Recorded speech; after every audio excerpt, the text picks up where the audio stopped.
She wore a dress the color of midnight, and they still couldn't stop looking at her long enough to stop laughing. 300 people. Crystal chandeliers, the kind of room that costs more per hour than most people earn in a year. And in the center of it, Grant Holloway, her Grant, stood at a live microphone and told all of them that loving Naomi Mercer had been the biggest mistake of his life. The laughter that followed wasn't polite. It was the kind that rolls through a room like a wave and doesn't stop until it's taken everything. If you've ever been humiliated in front of people who were supposed to respect you, this story is for you. Stay until the end, because what happens next will change everything you think you know about power, revenge, and what a woman is truly capable of when the world finally pushes her too far. Hit like, drop a comment with the city you're watching from. I want to see how far this story travels. The Mercer Foundation Gala had been Grant Holloway's idea from the beginning, not the charity. The charity had existed for 11 years, quietly and without much fanfare, raising money for arts education in Chicago's South Side schools, keeping underfunded classrooms stocked with oil paints and piano keyboards and the kind of instruments that let a kid from Englewood believe, even briefly, that beauty was something they were allowed to reach for. That part was Naomi's mother's work, carried forward by Naomi herself after her mother's death, sustained by years of phone calls and grant applications, and the slow, grinding labor of keeping something good alive in a city that wasn't always inclined toward goodness.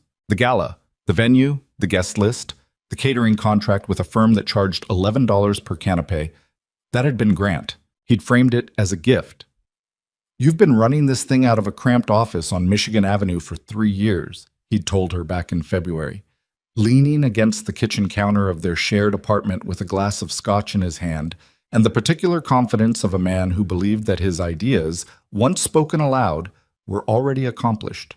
It deserves a real event, the kind of event that gets people writing checks with a lot of zeros. Naomi had hesitated. She remembered that now, standing in the marble foyer of the Blackstone Grand with her champagne flute sweating in her palm and the full weight of the evening pressing down on her shoulders like a weather system. She had hesitated, and then she had said yes, because she'd learned, over 4 years of being engaged to Grant Holloway, that hesitation was always eventually overridden by his momentum, and it was usually easier to move with it than to stand in its path. She hadn't known in February that the gala was also going to be his exit strategy. The evening had started well enough, or it had started the way these evenings always started, with a particular performance of warmth that Chicago's moneyed class had perfected over generations. All air kisses and complimentary remarks about each other's watches, all theatrical laughter at jokes that weren't quite funny, and practiced interest in stories that weren't quite interesting. Naomi had been good at navigating it once. She'd spent 4 years learning the vocabulary of these rooms, which questions to ask, which ones to avoid, how to hold a conversation with someone whose primary interest in you was as a social variable rather than a human being. She'd worn the black dress, the one she'd bought in March and hung in the closet for months, telling herself she was saving it for the right occasion. Floor-length, structured at the waist, with a neckline that her mother would have called elegant, and that Grant had once described with that precise calibration of warmth and cruelty that was his particular gift, as ambitious. She'd had her hair done. She'd worn the pearl earrings her mother left her. She'd looked at herself in the bathroom mirror for a long time before she came downstairs, and she'd thought, "I look good. I look like a woman who belongs in that room." She had not anticipated that the mirror was the last place she would feel that way for quite some time. Grant had been attentive for the first hour. He'd brought her a drink, introduced her to 2 aldermen, and a hedge fund manager whose name she already knew, kept his hand at the small of her back during the photographs. He was good at the hand at the small of the back. It conveyed ownership and affection simultaneously, which was, she understood in retrospect, precisely the calculation it was meant to convey. Grant Holloway didn't touch you unless there was an audience for it. The first indication that something was wrong came when she found him near the bar at 9:15, talking to Celeste Rowan. Naomi knew Celeste the way you know a bruise, by the specific quality of the ache it produced. Celeste was 24, the daughter of a venture capitalist and a former model, and she had the kind of blonde beauty that read as effortless because enormous effort had gone into making it look that way. She moved through rooms like a woman who had never once wondered whether she belonged in them. She and Naomi had encountered each other at perhaps a dozen events over the past 2 years, And their interactions had always had the quality of negotiations between parties who have nothing to offer each other and both know it. What Naomi noticed, standing 20 feet away with a circle of donors between her and the bar, was not that Grant was talking to Celeste. He talked to a lot of people. It was the way he was listening to her. Grant Holloway, in 23 years of conscious life and 4 years of close observation, did not listen to people the way he was listening to Celeste Rowan right now. His full body was oriented toward her. His drink was forgotten in his hand. He was leaning forward in a way that had nothing to do with the noise in the room. Naomi watched for 10 seconds. Then she turned and finished her champagne and went to find the development director from Lincoln Park to talk about the spring fundraising calendar, because she was an adult, and adults did not make scenes at their own events based on 10 seconds of observation across a crowded room. She was right to wait. She was wrong about what she was waiting for. At 9:50, the program director tapped her on the shoulder and told her it was almost time for the remarks. Grant had insisted on handling the evening's formal address himself. "Another gift," he'd said. "You've been on the phone with donors all year. Let me be the one who stands up there and makes them feel good about it." Naomi had agreed. She'd been genuinely touched by the offer. She had spent 3 weeks helping him draft remarks that honored her mother's memory and made the strongest possible case for the Foundation's next campaign. The remarks he delivered bore no resemblance to anything she had written. It started normally enough. The welcome, the acknowledgement of the venue's generosity, the brief history of the Foundation and what it had accomplished. Naomi was standing near the third table from the front, listening, and for the first 2 minutes she felt the particular warm pressure of pride. Not in Grant exactly, but in the work itself, in the fact that 300 people were listening to its value being articulated in a room like this. Then Grant cleared his throat and said, "I want to take a moment to be honest with all of you, because I think honesty is something this room could use a little more of." The room shifted. Not visibly, no one moved, but the quality of the attention changed. 300 people who had been listening politely now began listening carefully. "4 years ago," Grant said, "I made a commitment to a woman who deserved better than I could give her. And I think we've both been pretending not to know that for a long time." Naomi's champagne flute was empty. She didn't remember finishing it. "Naomi is a remarkable person." His voice was careful, measured. The voice of a man who had rehearsed this and was now executing it with professional precision. "She's brilliant and dedicated, and she has built something genuinely important. But I haven't been the partner she needed. And..." He paused, and the pause was too long, too staged. And in that pause, Naomi understood that something catastrophic was about to happen. "I think tonight is the right time to finally be honest about why." He looked directly at Celeste Rowan. The room followed his gaze. Celeste was standing near the bar where she and Grant had been talking an hour ago, and she was not looking at Grant. She was looking at Naomi with an expression that was not quite triumph and not quite sympathy, and was, in the end, something much worse than either. The polished serenity of a woman who has known something for a long time and has been waiting very patiently for everyone else to find out. "I'm ending our engagement," Grant said, still at the microphone, still in front of 300 people. "And I'm asking all of you to understand that this is something that should have happened a long time ago, for both our sakes."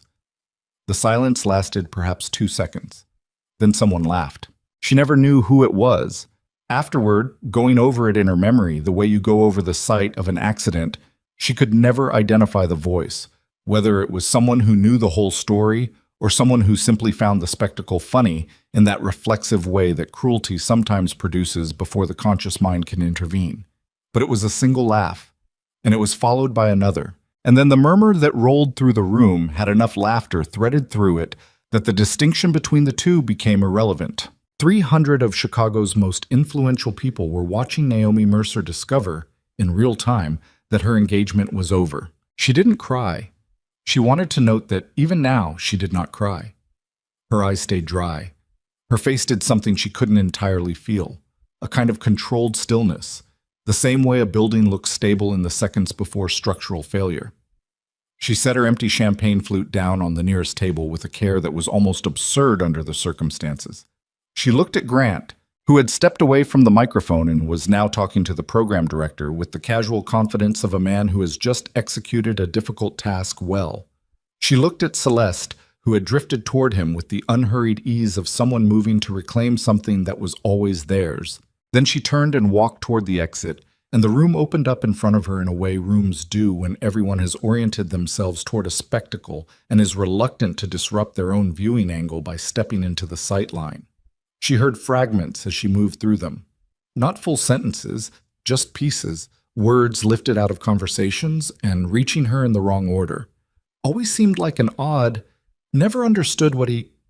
Well, you have to admit, the coat check was at the far end of the foyer. She didn't stop for her coat. The doors opened and the April rain hit her immediately, cold and indifferent, and coming in sideways off Lake Michigan the way Chicago rain always did, as if the city itself were trying to remind you that it owed you nothing.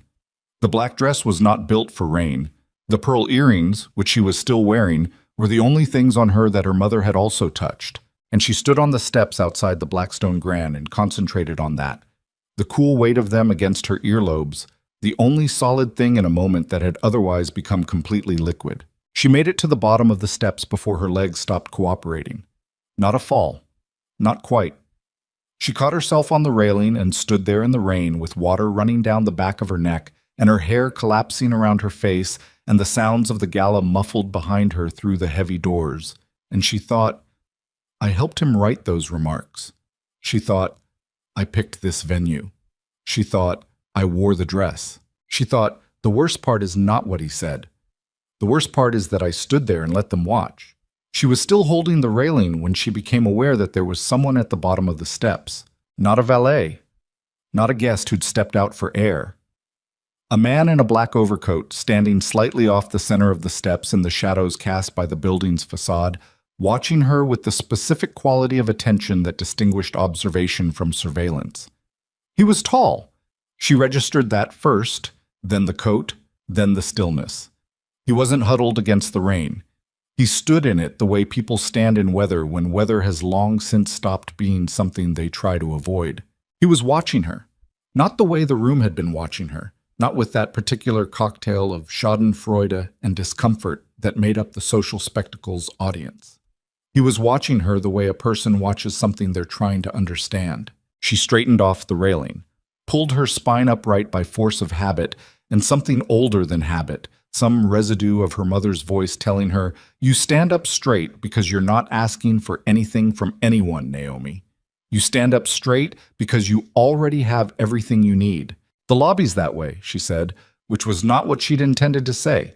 She'd intended to say nothing. She'd intended to walk past him and keep walking until she reached the parking structure 3 blocks away, where she had a car and a parking ticket and somewhere to go that was not here. I know where the lobby is, the man said. His voice was low and even, and he didn't move. He just kept looking at her with those dark eyes that were doing something complicated, something she couldn't parse. Then you should probably go back to it, she said. I'm sure there's an open bar. I don't drink at events like this. Then why are you here?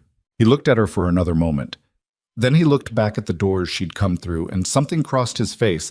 Not pity, she registered that immediately, and with a precision that surprised her. Not pity, something closer to recognition. I watched what happened in there, he said. Good for you.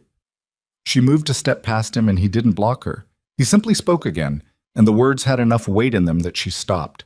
That man just publicly humiliated you at your own event, in front of your donors, at a gala you built from the ground up, and you walked out of there without spilling a drink on him or saying a single word. She turned. The rain was getting worse.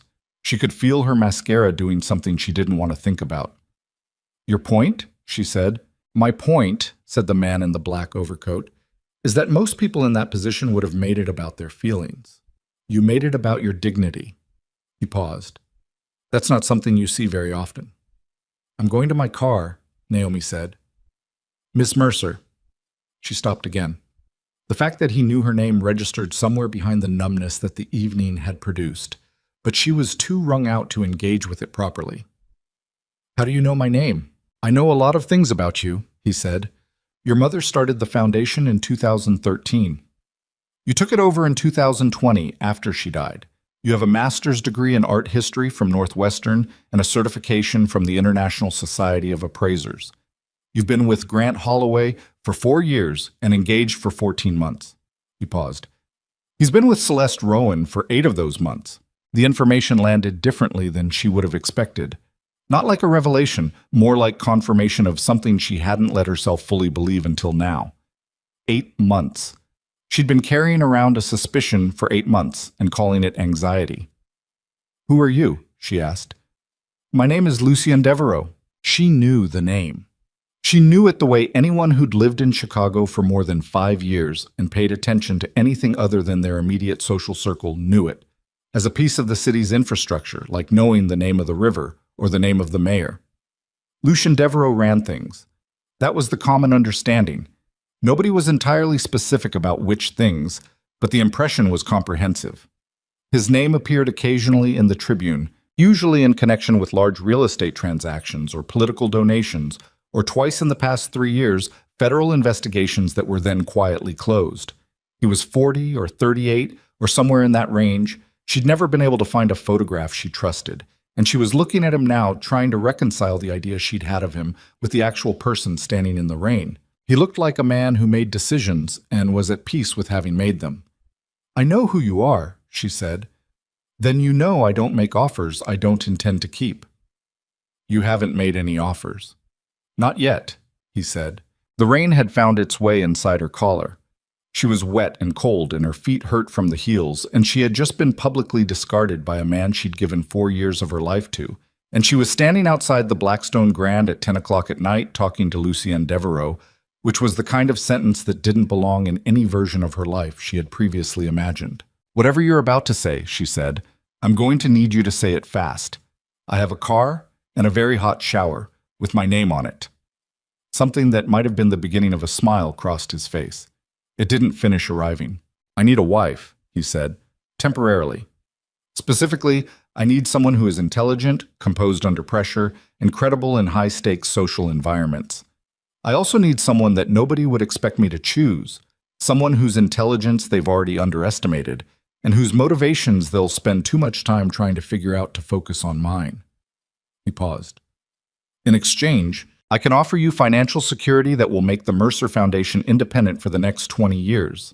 I can give you access to professional and social circles that will make Grant Holloway irrelevant to your career and your life.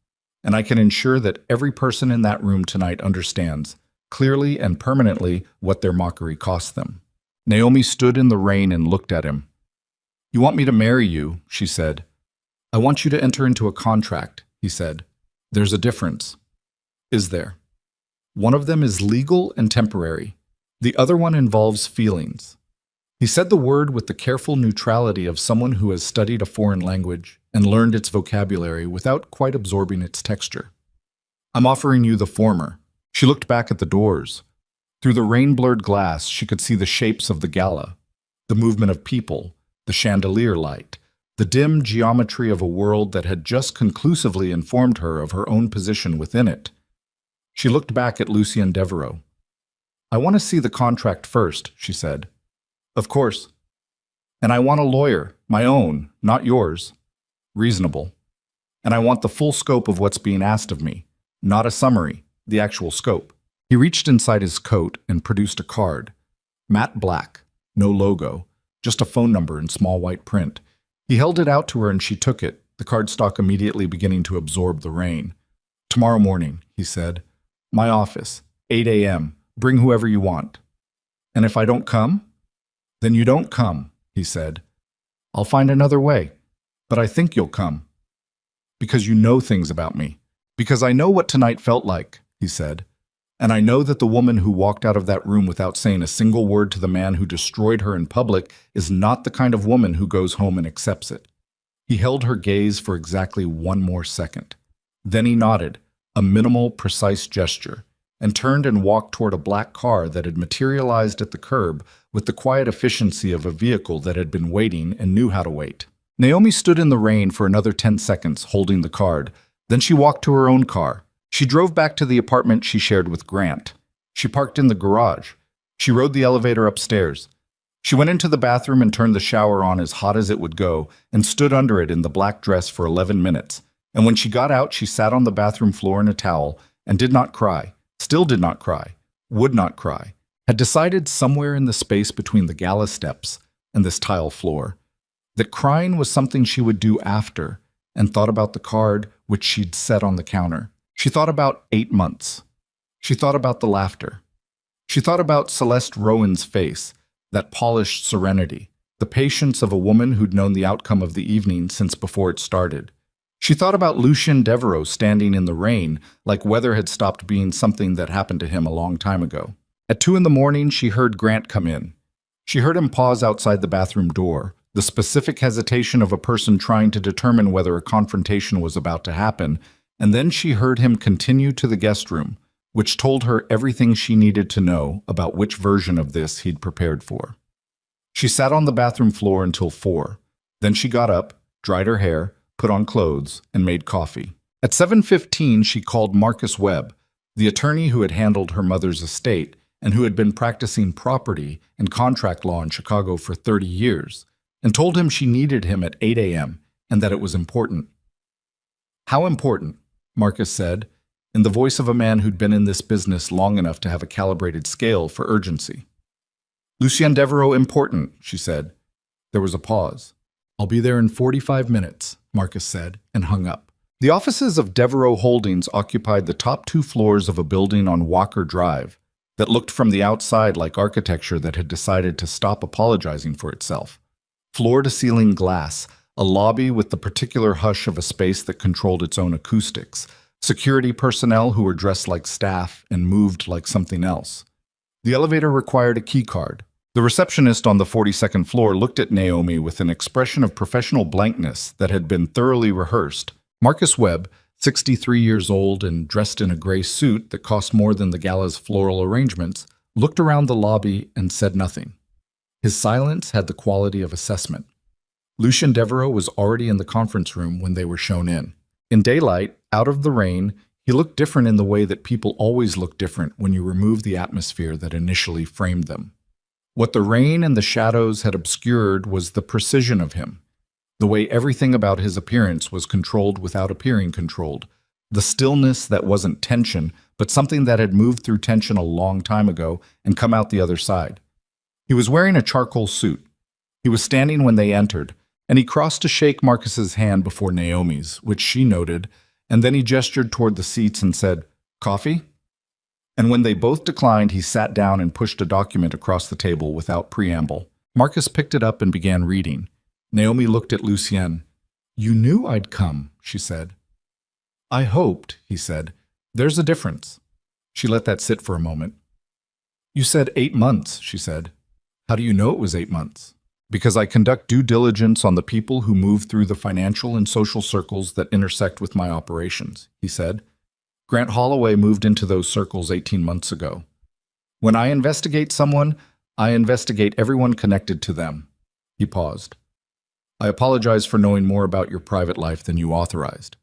It was a strange apology, formal and specific, and entirely without the emotional performance that most apologies involved. "What do you need a wife for?" she asked. "Federal perception management," he said without hesitation. "There's a misconception, promoted deliberately by certain parties, that my organization is purely criminal in structure and motivation. The reality is more complicated. I need a public presence that complicates that narrative. Someone credible, accomplished, and legitimate in their own right. Someone whose presence beside me raises questions rather than confirming assumptions." He looked at her steadily. "You have an impeccable professional reputation and genuine academic credentials.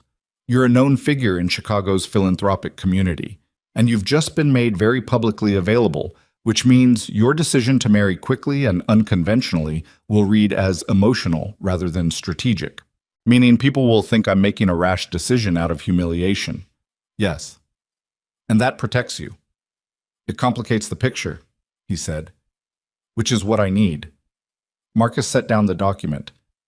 "The financial terms are—" He paused, in the way that lawyers pause when something has surprised them and they're deciding how much of that surprise to display. "Substantial." "Read the scope of engagement," Lucien said. "The financial terms are contingent on scope compliance." "What's the scope?" Naomi asked. "Public appearances. Joint representation at approximately 40 events over a 12-month period. Residence at my estate during that period, for security as much as optics. No obligation to disclose the nature of the arrangement to anyone except legal counsel. No romantic obligation of any kind. He said this last part the same way he said everything, without inflection, without apology. At the conclusion of the contract period, we dissolved the marriage through a quiet and mutually agreed arrangement. You retain all financial provisions and the organizational independence for the Mercer Foundation. I retain the public record of the arrangement. Naomi looked at the document, which Marcus was still holding. The people who laughed, she said. Lucien looked at her. You mentioned last night that you could ensure they understood what it cost them. What does that mean, specifically? He was quiet for a moment. Then he said, It means that the social and professional capital that Grant Holloway has spent 4 years accumulating in this city will be systematically returned to the people it was taken from. It means that the network supporting Celeste Rowan's position in those circles will encounter difficulties. It means that the people who laughed at your expense will discover, over the next 12 months, that their amusement was an investment with a poor return, without anyone getting hurt. He held her gaze. I can tell you that nothing illegal will happen. I can tell you that nothing violent will happen. What I can't promise is that people who built their positions on corruption and manipulation won't experience the natural consequences of those positions becoming visible. It was the most honest thing anyone had said to her in at least 4 years. Give me the pen, she said to Marcus. Naomi. Marcus set down the document. I need you to understand what you're signing. I understand what I'm signing. You're agreeing to live in the home of a man who… Marcus? She looked at him. I spent 4 years living with a man who humiliated me at my own charity event while conducting an 8-month affair, and I didn't know, and I didn't ask, and I didn't look, because I was too busy doing the work of keeping both of us comfortable. She looked back at the document. This time, I read the contract first. Marcus was quiet for a moment. Then he handed her the pen. She signed on the line. Lucien Devereux watched her sign without leaning forward, without any visible change in expression. When she set the pen down, he picked up the document, checked the signature, and placed it in a folder with the efficiency of someone who has closed many agreements and knows exactly what the moment after signing requires. Someone will collect your things from the Wicker Park apartment this afternoon, he said. I'd recommend being out of the building when that happens. I'll be at the foundation office, she said. The estate is in Lincoln Park. I'll have someone drive you this evening. He looked at Marcus. My counsel will be in touch about the ancillary documents. Marcus nodded with the expression of a man who is going to spend the next several hours on the phone with colleagues who owed him favors. Lucien stood, which concluded the meeting. He walked them to the elevator. At the elevator door, he stopped and looked at Naomi. One question, he said. Go ahead. Last night, you said you wanted to see the contract first. Most people in that situation would have asked me what I was going to offer before deciding whether to come. I know. Why didn't you? She thought about it. She thought about the bathroom floor and the coffee and Marcus picking up the phone in 45 minutes and the way Grant's footsteps had sounded outside the bathroom door at 2 a.m. Because I already knew I was coming, she said. I just needed to make sure the contract was worth it. He nodded. The elevator opened. She and Marcus stepped in. As the doors closed, she caught one last look at Lucien Devereux standing in the corridor of his own building, watching her go, and there was something in his face she couldn't read yet, something that looked like it had been there for a long time and had learned to stay very quiet. That evening, a black car arrived at the Mercer Foundation's offices on Michigan Avenue at 6 p.m. The driver opened the rear door without being asked and didn't speak during the 40-minute drive to Lincoln Park. Naomi sat in the back with her phone in her lap, and the particular internal stillness of someone who has made a decision and is waiting for the moment when making it starts to feel real. The estate announced itself first through gates, iron, substantial, the kind that communicated that whatever was behind them had made a considered choice about who it would and would not admit. Then a driveway flanked by mature oaks, then a house that was not the word she would have used. The word was something closer to institution, a word that implied scale and permanence, and the particular gravity of a building that has absorbed a great deal of history and intends to absorb more. There were men at this door who were not staff, not entirely. They were polite. They showed her to a room on the second floor, a suite, actually, with a sitting area and a view of the garden and furniture that managed to be both expensive and livable, which was harder than it looked. Her bags were already there. She stood at the window and looked at the garden.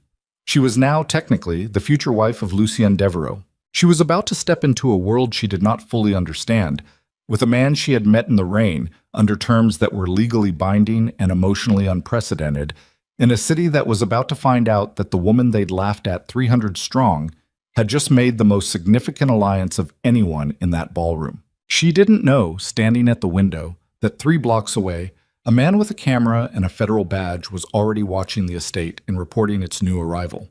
She didn't know that Grant Holloway, reading a text from Celeste in the apartment they'd shared for 4 years, had heard the name Devereaux and felt something in his chest lock up like a fist. She didn't know that in the morning, Lucien's most trusted lieutenant would come to her with a problem that had nothing to do with the contract, a problem involving a painting, a forgery, and a federal wire that was about to close around the entire organization.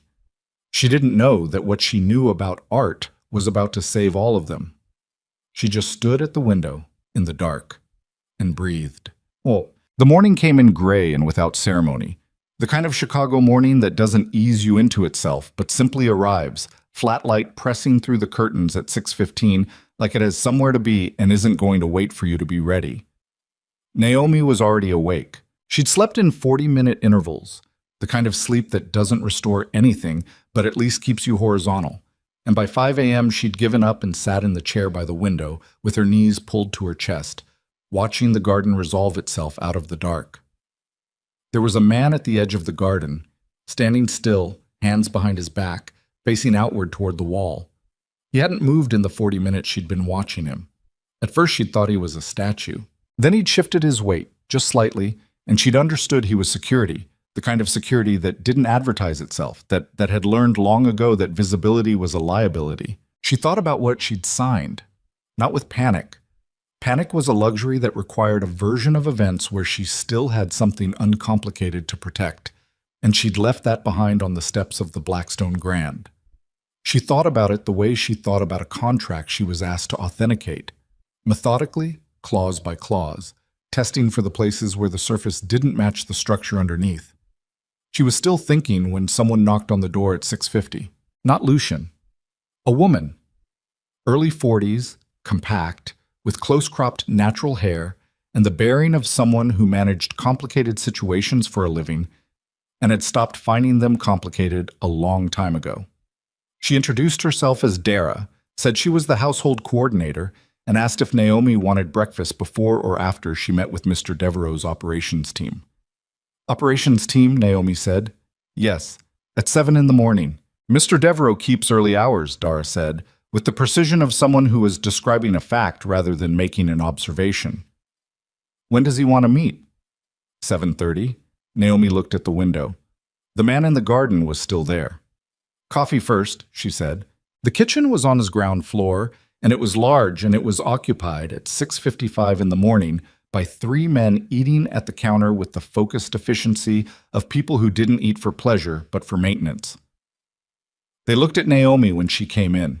None of them spoke. She poured her own coffee from the carafe on the counter and leaned against the opposite wall and looked back at them. And after a moment, one of them, broad, maybe 35, with a jaw that had been broken and set slightly wrong, said, "You the new one?" Define new, she said. He looked at her for a moment. Then he went back to his food. She drank her coffee standing up, which was how she'd always drunk it, and which she now understood was one of those small personal habits that get read completely differently depending on where you're standing when you do them. Lucien was in a room on the ground floor that was clearly set up as an operations center rather than an office. Large table, multiple screens, a topographic map of the north side pinned to one wall with markers that she didn't look at too directly. He was on the phone when she entered, and he held up one finger without turning from the window, and she sat at the table and waited. He wrapped up the call in 30 seconds. "You slept," he said, turning. "Poorly," she said. "Who is the man in the garden?" "Remy. He does the perimeter overnight." "How many people are in this house?" "Variable," he said. "Between 8 and 12 at any given time. 4 are permanent staff. The rest rotate." He sat across from her at the table. "You'll learn the faces quickly. They'll leave you alone once they understand you're not a variable." What am I? Right now, you're a question they haven't answered yet. She wrapped both hands around her coffee mug. You said last night that someone would be coming about a problem, an operations problem. He looked at her. Dara told me there was a meeting, she said. I'm inferring. The meeting is in 20 minutes, he said. You don't have to be in it. You said my expertise was part of the value I was bringing. I said your credibility in social context was, you said I had a master's degree and ISA certification. She looked at him steadily, which means you already knew there was a use for it. So what's the problem? He was quiet for a moment, in the way that she was already beginning to understand was not evasion, but calculation, the specific pause of a man who was deciding not whether to trust her, but how much and in what sequence. There's a painting, he said. The man who arrived at 7:30 was named Carver. He was thin in the way that suggested the thinness was not natural, but earned through long periods of sustained stress. And he had the eyes of someone who'd been awake for 36 hours trying to solve something and was running out of solutions. He placed a folder on the table, sat down, looked at Naomi, and then looked at Lucien. She's in the room, Carver said. She's in the room, Lucien said. Carver looked at her again, the look of a man making a rapid series of assessments and arriving at a conclusion he wasn't comfortable with. Then he opened the folder. The painting in the photographs was a Monet, or something presented as a Monet, a landscape, late period, the kind of soft dissolution of form that the later work was known for, where the subject matter almost ceased to matter in favor of the light. Naomi picked up the photograph and tilted it. Where did this come from? She asked. A private sale, Lucien said. Brokered 8 months ago through a dealer in Geneva. My organization provided the capital as part of a portfolio investment. The piece was presented as authenticated. By whom? Carver said, House of Richter, Geneva office. She set the photograph down. Who bought it originally? The seller is a man named Voss, Carver said. Dieter Voss. German. He's the connection to a collective of European investors my organization has been doing business with for 3 years. And the problem with the painting, Naomi said. The FBI has opened an inquiry, Lucien said. Specifically, they're investigating a network of fraudulent art transactions across 6 countries. The painting is one of 17 works under scrutiny. If it's a forgery, and if our organization's capital is tied to its purchase, we are directly implicated in an international fraud operation. Even if you didn't know it was forged, ignorance is not the defense it used to be, he said. Not when the organization in question already carries the profile ours does. She picked up the photograph again. She looked at the brushwork, even in reproduction, the way the paint was layered in the upper left quadrant. Something about it pulled at her attention the way things pulled at her attention when they were wrong in a way she hadn't identified yet. I need to see the actual painting, she said. It's in a climate-controlled storage facility in Evanston, Carver said. We can have it transported. Don't transport it, she said. If the FBI is already watching transactions connected to it, moving it is exactly the wrong call. I'll go to it. She looked at Lucien. Today. He looked at her for a long moment. You've been here less than 12 hours, he said. I know. You don't have to. You signed a contract with me, she said. I signed one with you. You said my expertise had value. Let me use it before we spend the next 12 months at charity dinners pretending to hold hands.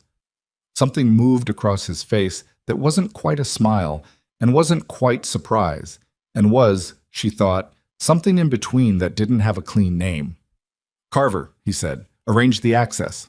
The facility in Evanston was 40 minutes in traffic, and Lucien drove himself, which she hadn't expected, in a matte black sedan that managed to be both understated and expensive in a way that described him reasonably well.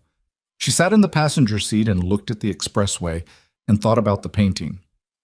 Tell me about Voss, she said. Smart, patient, has been in the art investment market for 15 years and built a reputation as a reliable broker between European capital and American collectors. He paused. Which is exactly the profile you would build if you were running a sophisticated forgery pipeline and needed cover. Do you think he knew? I think he is very careful about what he knows and what he arranges to not know. And your people didn't catch it. Lucien was quiet for a moment. The authentication documents were credible. The provenance chain was credible. The purchase went through a legal investment vehicle, fully documented. his hands on the wheel, were still. It was designed to be invisible to anyone who wasn't looking at the right things. What are the right things? He looked at her sideways. That's what I'm hoping you can tell me.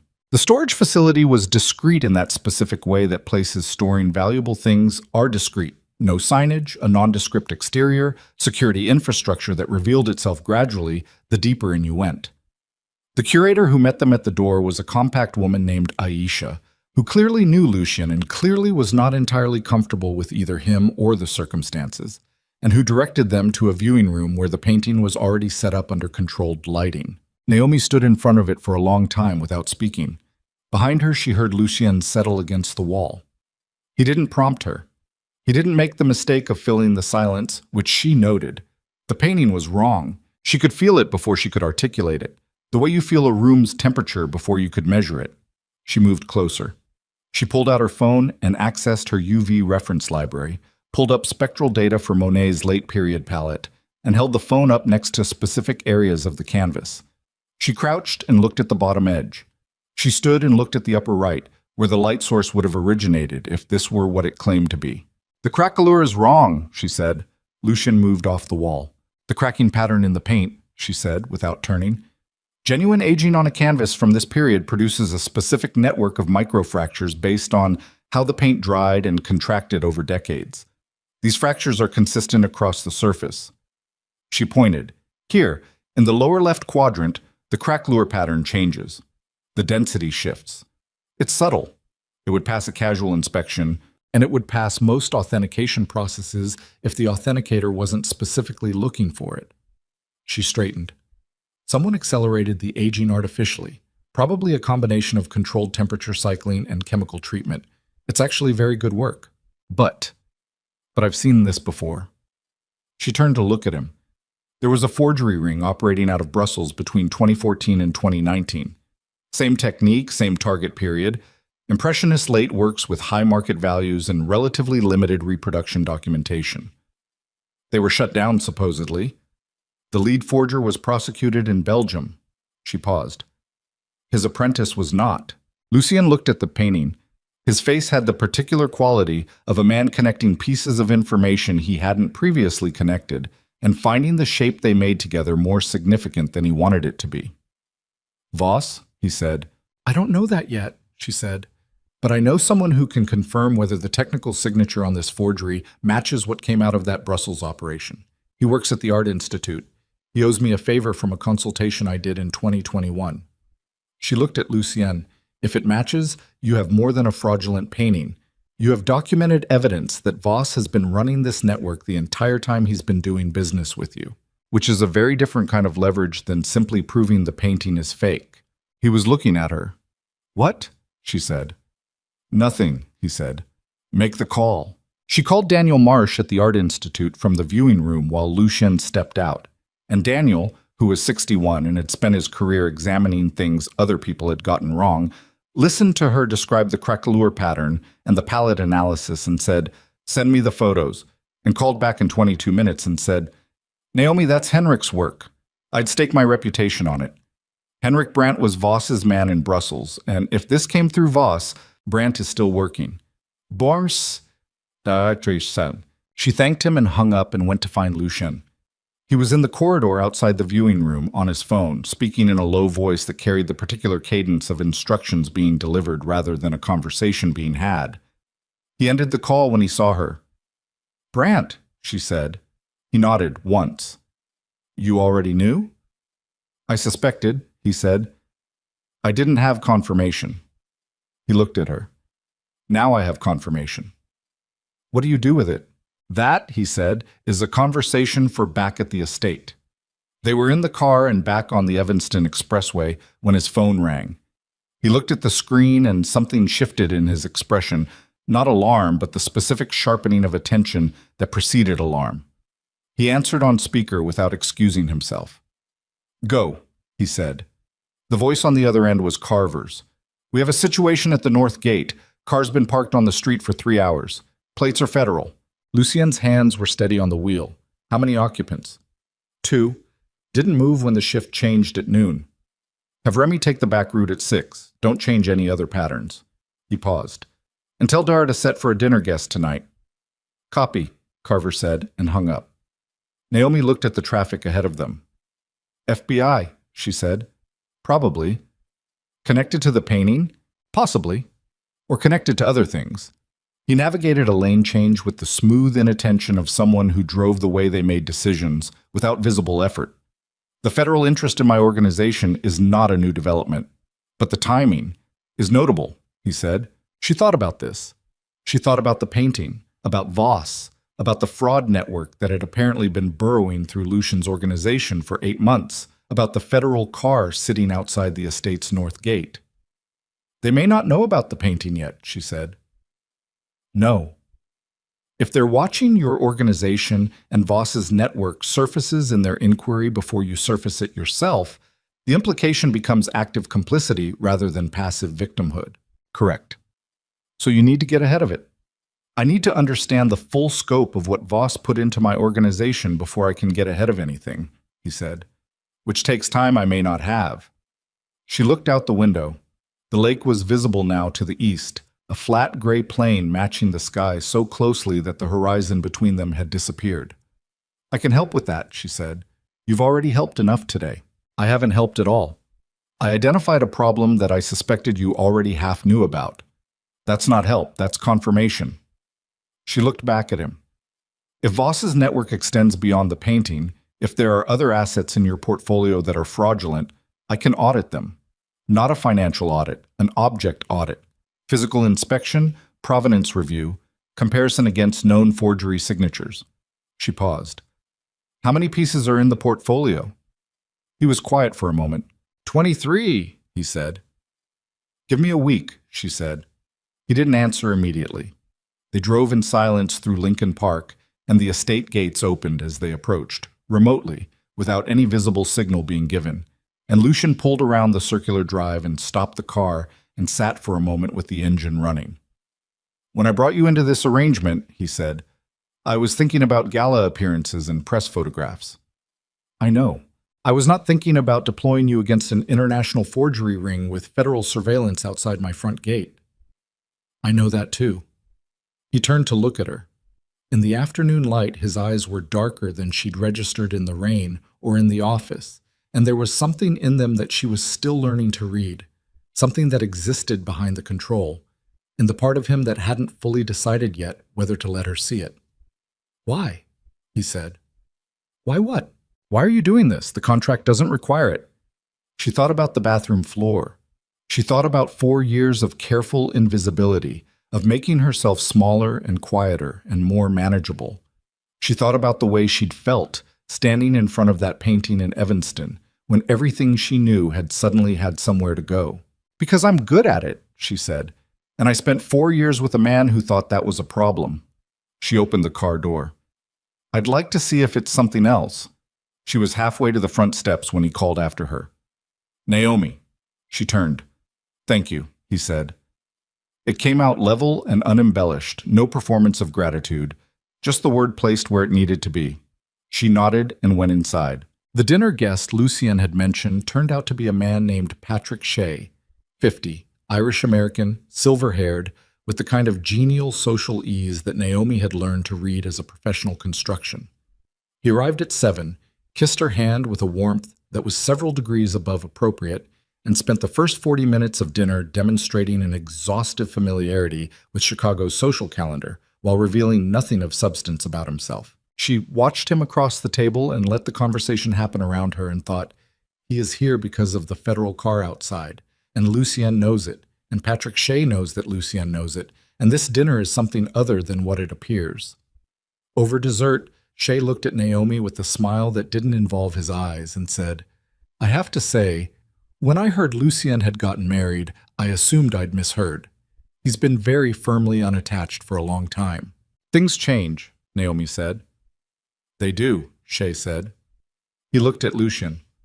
How long ago did you two meet? Long enough, Lucien said.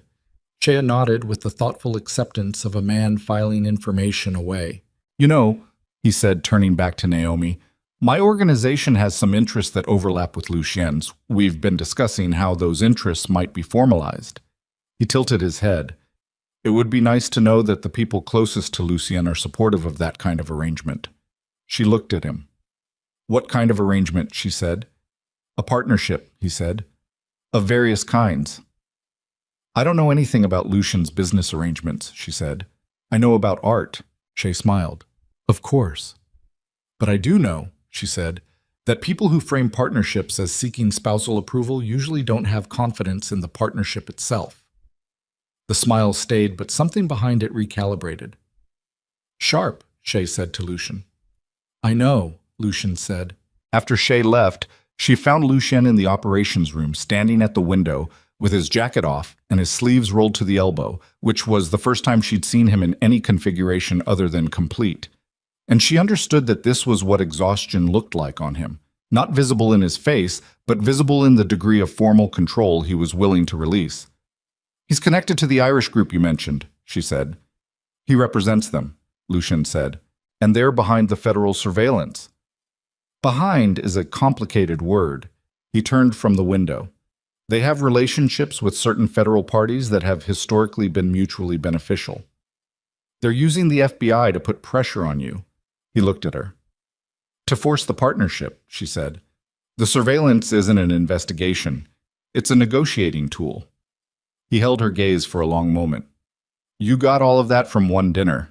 I got all of that from watching you not react when he mentioned the partnership, she said.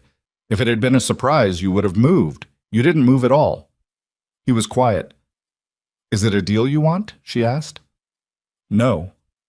Then we have a problem, she said, because they have a federal contact, and if Voss's network is still active and still connected to your portfolio, they have leverage. We have leverage too, he said.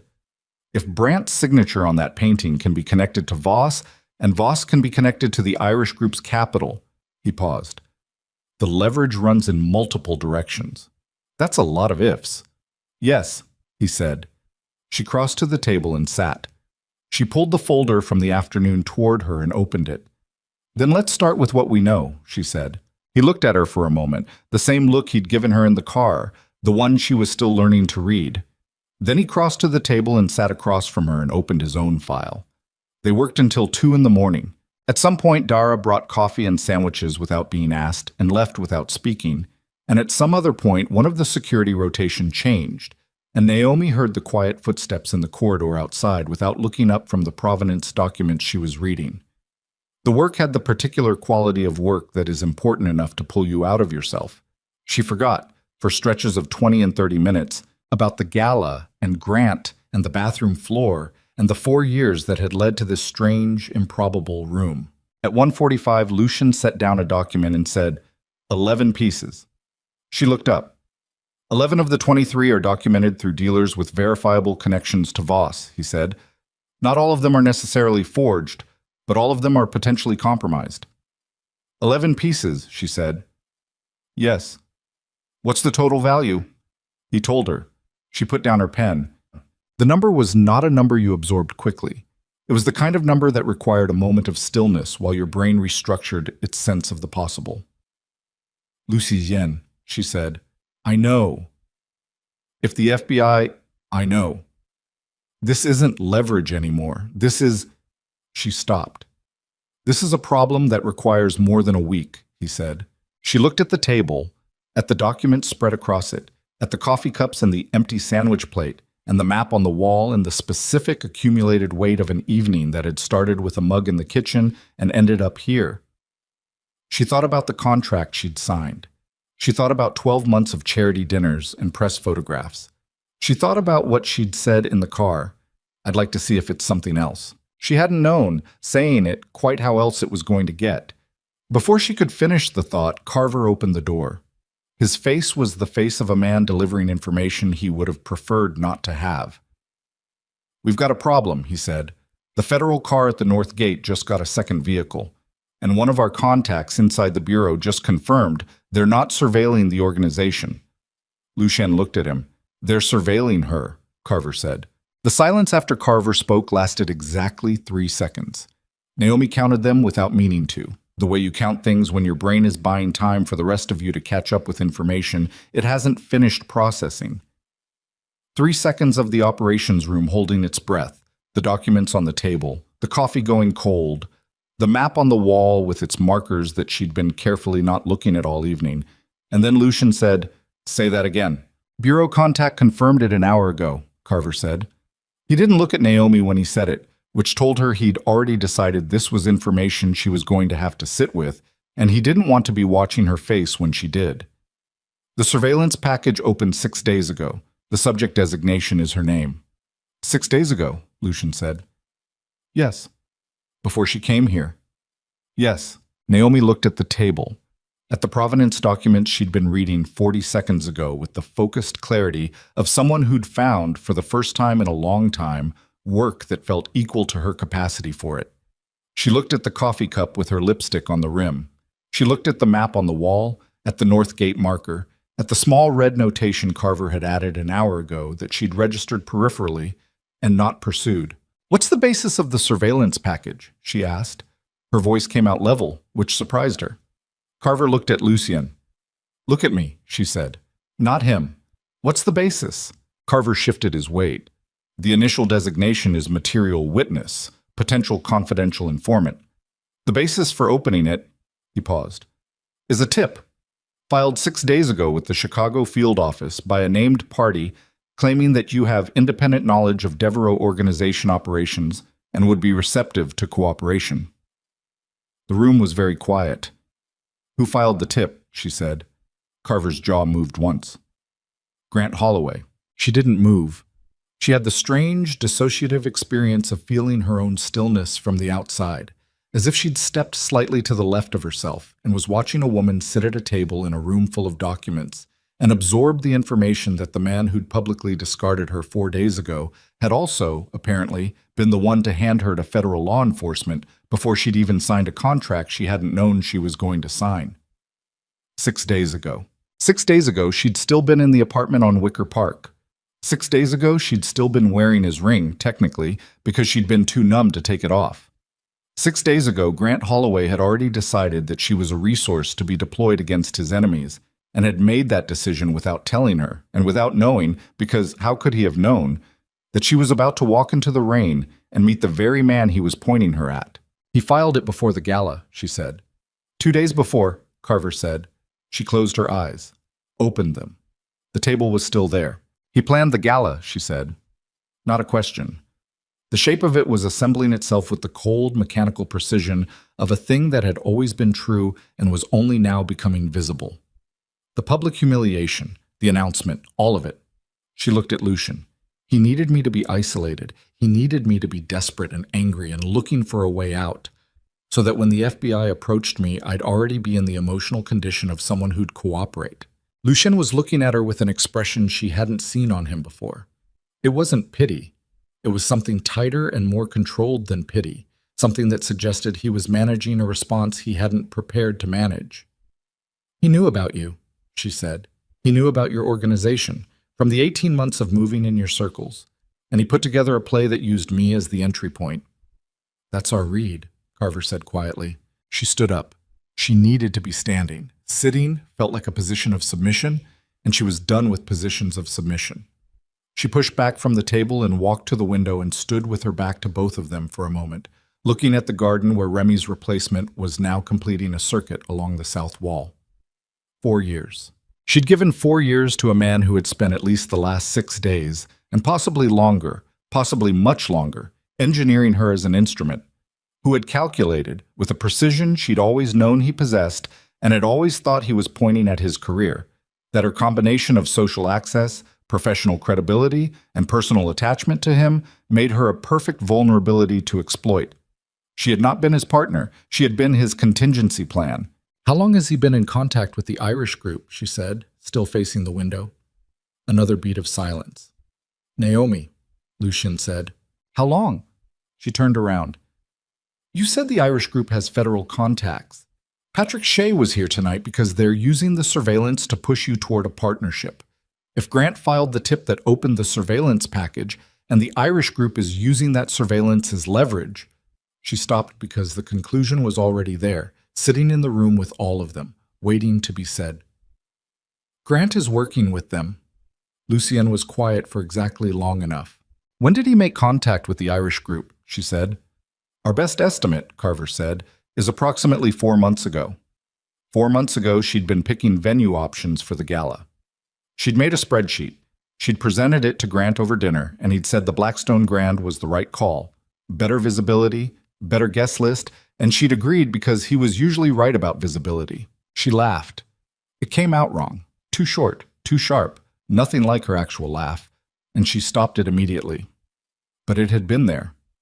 He used my own event, she said. He used everything available to him, Lucien said. That's what he is. I know what he is. She looked at Lucien directly. I'm the one who didn't. The next morning brought the FBI to the door. Not in the surveillance car way, overtly, formally, with credentials. A single agent. He was waiting outside the estate's east entrance at 8:15 when Naomi came downstairs, and Dara met her in the foyer with an expression that conveyed multiple things simultaneously and settled on, "There is a federal agent outside and Mr. Devereaux is aware and has asked me to let you decide." She went outside. Special Agent Ethan Brooks was approximately 38, medium height, with the particular physical quality of someone who'd been athletic in his 20s and was now channeling the same energy into the controlled containment of a federal career. He had a calm face and watchful eyes, and he held his badge long enough for her to read it before putting it away. And he said, "Miss Mercer, I appreciate you coming out." "I was told I could decide whether to," she said. "You could have," he said. "I'd have come back." "I know. What do you want?" He looked at her for a moment with the assessing quality of someone whose job required rapid readings of people and had learned to do it without appearing to. "To talk," he said. "Not here. There's a coffee shop on Armitage, nothing formal, no recording." "That you'd disclose," she said. He almost smiled. "I understand the skepticism." "Do you?" "Ms. Mercer, I'm aware of what happened at the gala. I'm aware you've been through a significant personal disruption in a very short period of time. I'm not here to add to that." "Then what are you here to do?" "Offer you options," he said. She looked at him. She looked back at the estate, at the windows where she knew, without being able to see them, that at least 2 people were watching this exchange. She thought about Grant filing a tip. She thought about being designated a potential confidential informant 2 days before she knew she needed one. "Tell me what the options are," she said. "Right here." He shifted slightly. "The Bureau has an open investigation into the Devereaux organization that has been running for 3 years. We have significant documentation of the organization's activities, its financial structure, and its relationships with domestic and international networks." He held her gaze.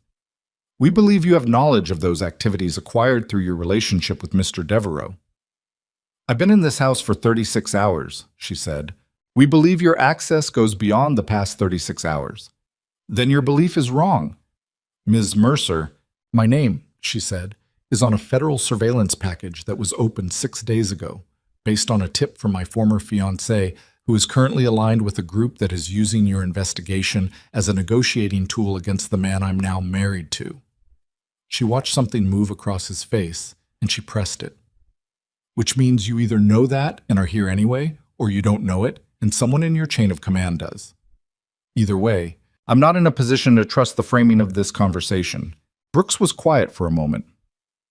The quiet had a different quality than Lucien's quiet. It was the quiet of a man who'd been presented with a piece of information he hadn't expected and was deciding how to absorb it without showing the absorption. "Who told you about the tip?" he said. "No one relevant to your investigation." "That's not Agent Brooks?" She crossed her arms. The morning was cold, the kind of April cold that lingers past its welcome in Chicago, and she hadn't brought a coat. "I'm not going to help you, not because I know things I'm protecting, because I don't trust the structure of what you're offering, and because the man who pointed you at me has already demonstrated that he constructs situations to produce specific outcomes, and I'm not interested in being the outcome of another one of his constructions." She stepped back toward the door. "If you have questions about my legal position, you can contact Marcus Webb. He's expecting your call." She went inside. Lucien was in the operations room. "How much of that could you hear?" she asked. "Enough," he said. She sat down. Her hands were steadier than she felt, which was a biological kindness she chose to accept. "He's not coming back with a recording and a formal interview request. He's going to go back to his office and run the name Shay against his investigation's financial threads and find something he's not supposed to find. And when he does, someone above him is going to have a very uncomfortable afternoon. You think he's clean, Lucian said. I think he's being used the same way I was being used, she said. Different method, same architect. He looked at her steadily. Grant Holloway is a mid-level commercial real estate attorney with social ambitions and the right connections. He doesn't build federal influence operations. No, she said. He builds relationships with people who do, and then he makes himself useful enough that they point their resources in the directions he needs. She paused. He did it with me for 4 years. He finds capable people and positions himself where their capability benefits him. Lucien was quiet. Then he said, he made contact with the Irish group specifically because they had the federal relationship. Yes. And he gave them me as a proof of concept. Look what I can deliver. I can put an informant in Devereaux's house. She pressed her thumb against the edge of the table. Except it didn't work that way because I came to your office first. Because of what he did at the gala. Because of what he did at the gala, she said. They sat with that for a moment. He didn't account for the humiliation, Lucian said. It wasn't a question. It was the observation of a man who studied other men's errors and had found a specific, interesting one. He thought I'd be too destroyed to act, she said. He thought the public part would keep me isolated, that I'd go to ground, wait for the FBI contact, and be in exactly the psychological condition he'd engineered. She looked at him. He'd been watching me not act for 4 years. He thought that was who I was. It wasn't. No, she said. It was who I was performing. Something shifted in his expression again, that thing she was still learning, the thing that lived behind the controlled surface. Naomi, he said. I need access to Grant's communication history, she said, with the Irish group, with anyone connected to Shay. If he's been building this operation for 4 months, there are records. That kind of access. I know what it requires, she said. I'm not asking you to pretend it's conventional. He looked at her for a long moment. I'll have Carver put it together, he said. What Carver put together took until noon, and it was worse than she'd expected, which was saying something because she'd expected it to be bad. Grant Holloway's communications with Patrick Shay's network spanned not 4 months, but 11. He had been approached almost immediately after entering the circles that intersected with Lucian's organization, approached, cultivated, and recruited in the specific way that organizations recruit assets, by identifying what they want and offering to help them get it. What Grant had wanted 11 months ago was to separate from Naomi in a way that destroyed her credibility and social standing without exposing his own maneuvering. He'd found the Irish network's offer straightforward. They would support his public position and his career transition in exchange for his assistance in developing access to the Devereaux organization. The FBI relationship was the carrot. Use it or we use it on you was the implicit stick. She read through the summaries Carver had prepared, call logs, flagged message threads, meeting records from 2 locations on the South Side she recognized as affiliated with Shay's social circle, and she felt something in her chest doing something she didn't have clean language for. Not heartbreak, she'd used up heartbreak's acute phase in the past 3 days. Something older. The specific grief of realizing that a thing you'd thought was one shape had always been another, and that you'd furnish the difference yourself through the quality of your own trust. He started building the exit strategy before Celeste, she said. Carver nodded. Best we can tell, Celeste came 8 months ago. The network relationship is 11. So Celeste isn't the reason he left. Celeste is the cover, Lucian said. He was leaning against the wall with his arms crossed, watching her read. An affair is scandalous but comprehensible. A federal operation is not. He needed me angry and humiliated and isolated and discredited, she said.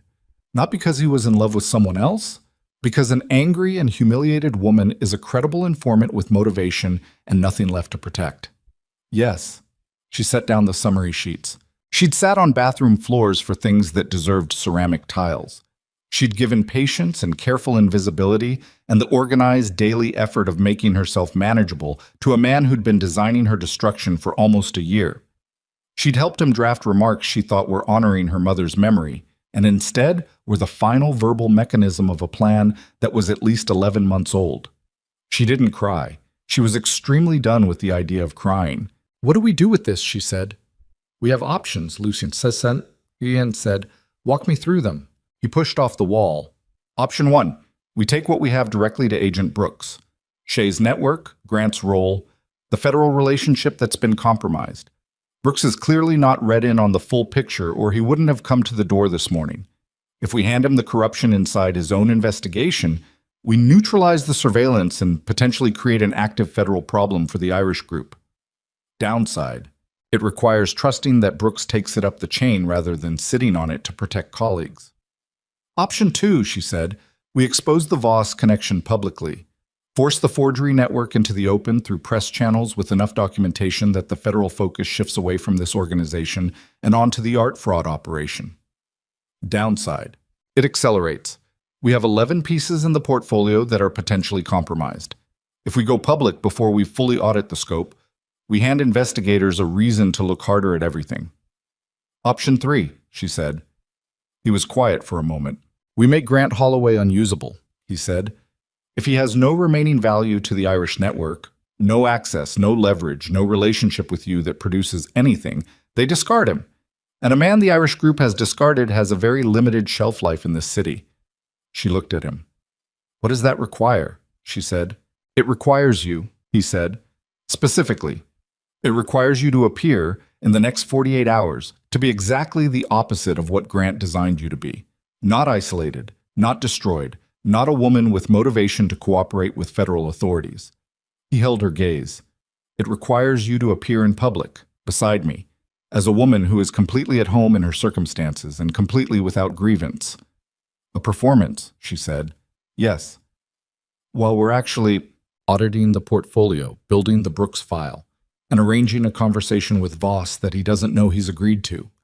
She looked at the documents on the table, at the map on the wall, at the coffee cups from the night before that no one had cleared because there hadn't been a moment when clearing them seemed like a priority. She thought about the performance. She was familiar with performances.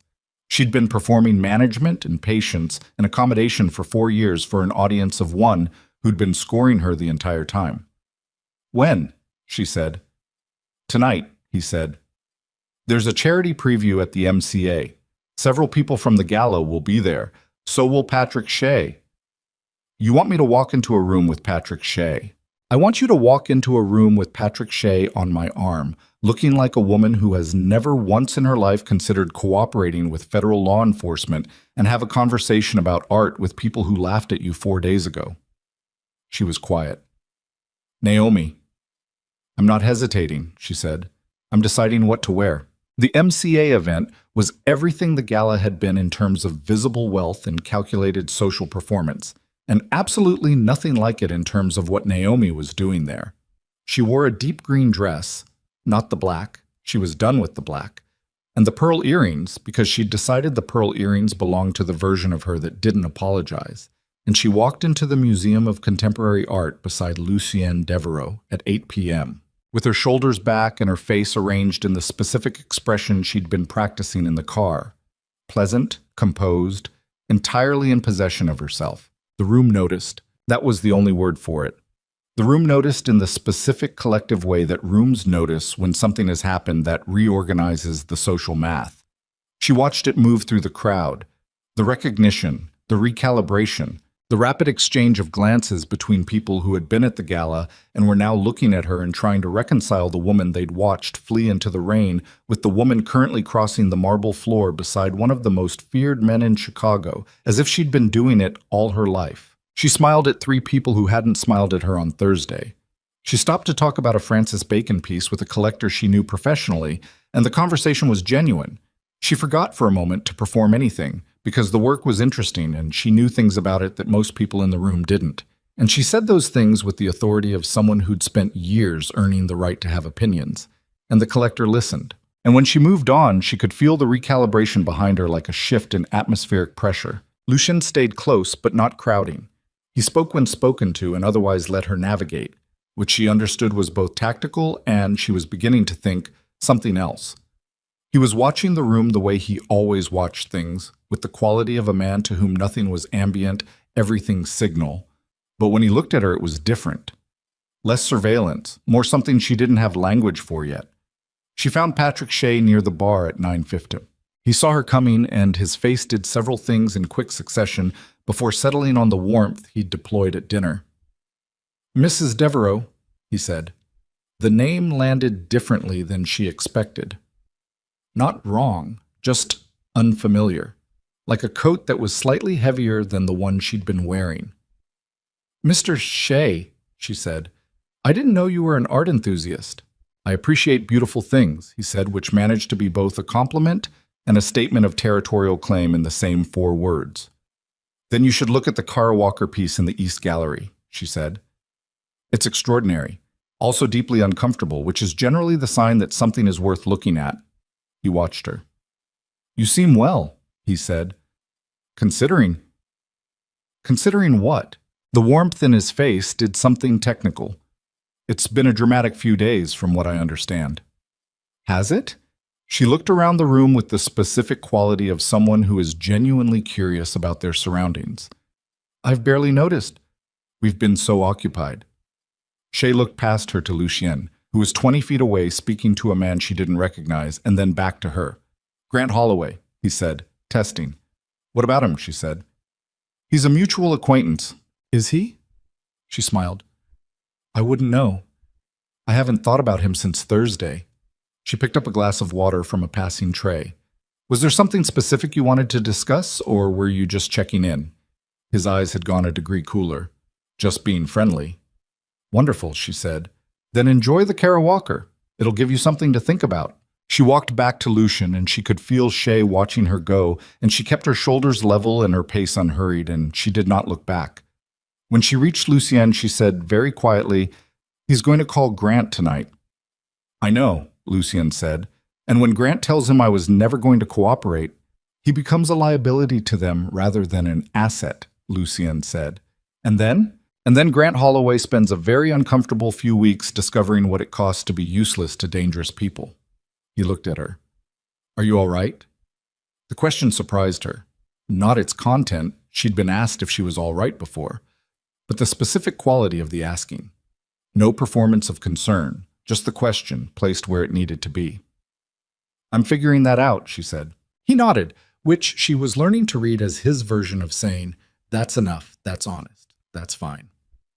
They were in the car on the way back to the estate at 10:30 when Carver called. She watched Lucien's face while he listened. She'd gotten better at reading him in 48 hours than she'd gotten at reading Grant in 4 years, which told her something about what she'd been looking at for 4 years that she didn't especially want to examine right now. His face did one thing, just one. A minute tightening around the eyes, the specific compression of a man absorbing something that has weight. He said, "When?" And then, "How many?" And then, "Don't move anything until I'm back." He hung up. She waited. "There's been an incident at the estate," he said. "What kind of incident?" He looked at the road. "A sniper positioned on the building across the north wall took 2 shots at the operations room window at 10:17. Her hands went cold. "The room we were in last night," she said. "Yes." "Where everyone was at 10:17? He looked at her. "Remy," he said. Remy was crossing in front of the window. She understood without asking. The specific quality of his stillness told her. "Is he—" "He's alive," Lucien said. "Shoulder. He'll keep the arm." She looked at her hands in her lap. "That shot was meant for you," she said. "Probably," he said. "Shea, or the people Shea works with," he said.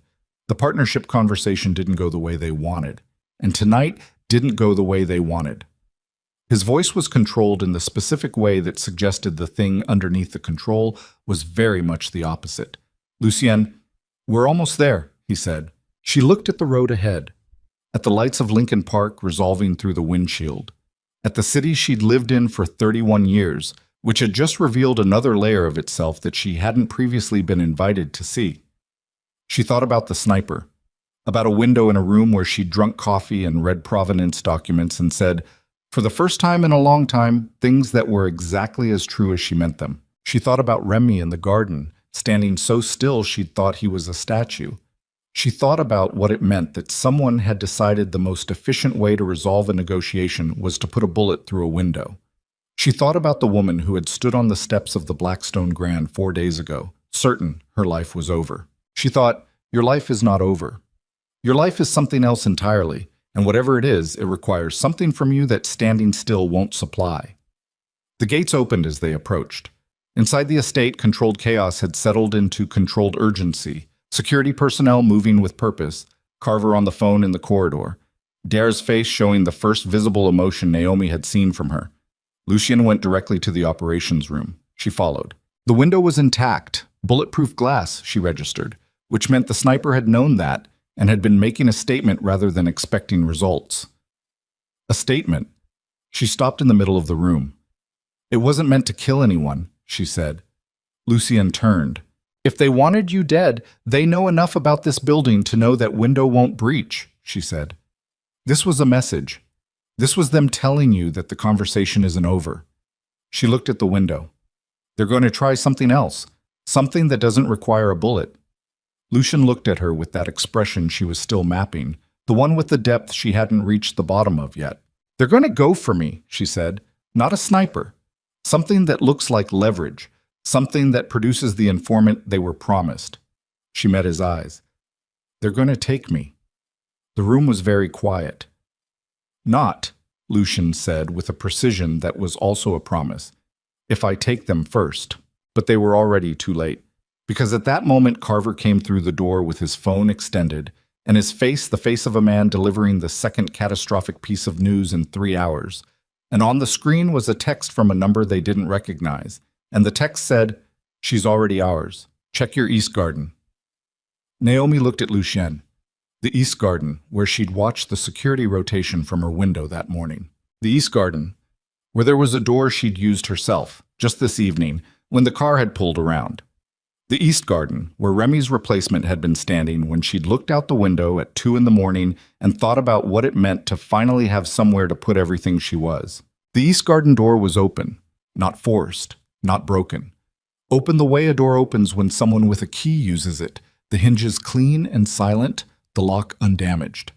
Lucien stood at the threshold for exactly 2 seconds, looking at the dark garden with the specific quality of a man cataloging what was wrong with a picture he'd seen 1,000 times and had never expected to find changed. Then he turned back to Carver. How? He said. Carver's face was doing the thing it did when the answer to a question was going to make things significantly worse. East Garden access was on a 3-person rotation, Remy, Solis, and Marcus. Marcus is in the hospital, Lucien said. Solis went off rotation at 9, Carver said. He hasn't checked in. The word that moved across Lucien's face was not spoken aloud. It didn't need to be. He turned to the 2 men behind him and said, full interior sweep, every room, now. And they moved without response, because men like that didn't respond, they simply went. He turned to Carver.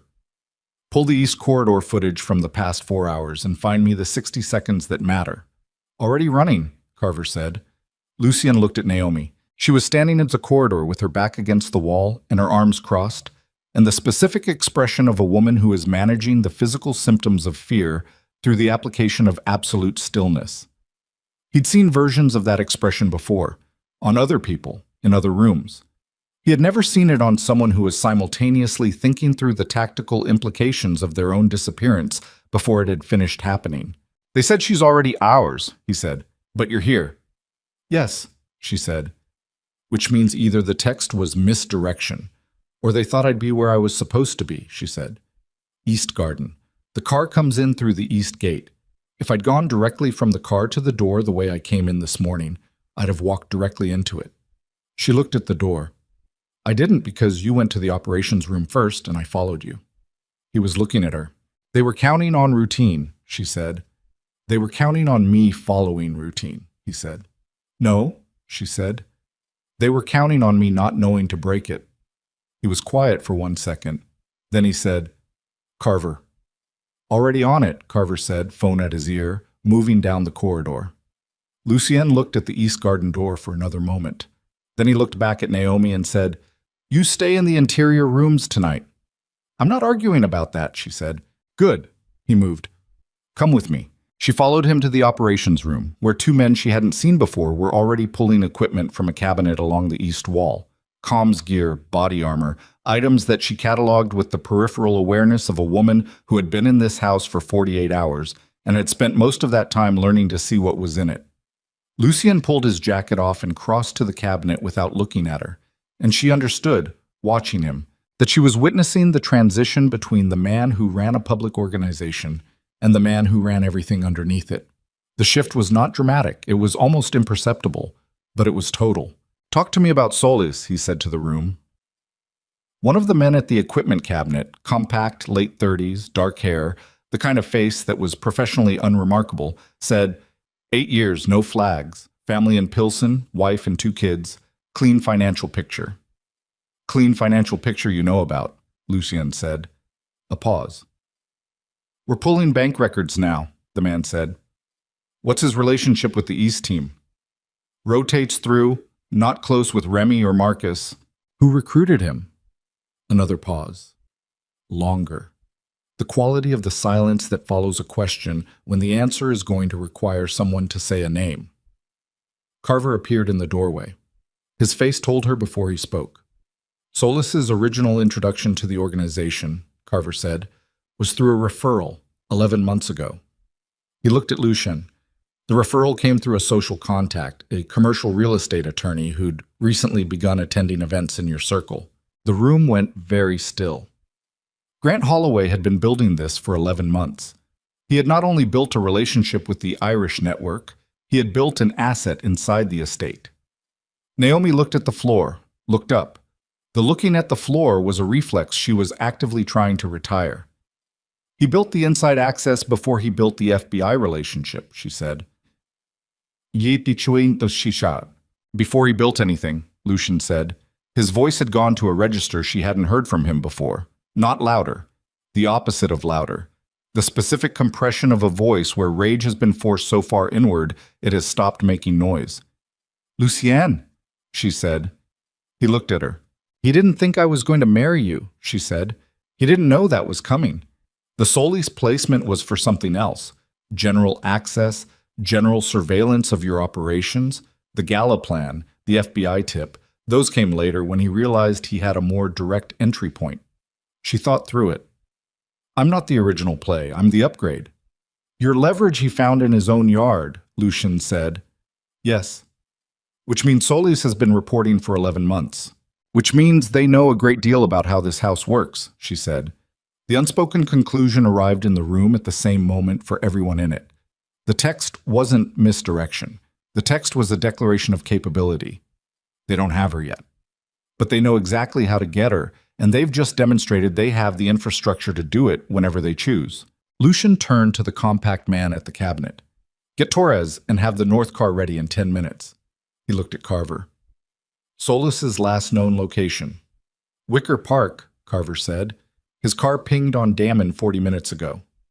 "Moving toward or away?" "Away. Heading south." "He's running," Lucien. And said.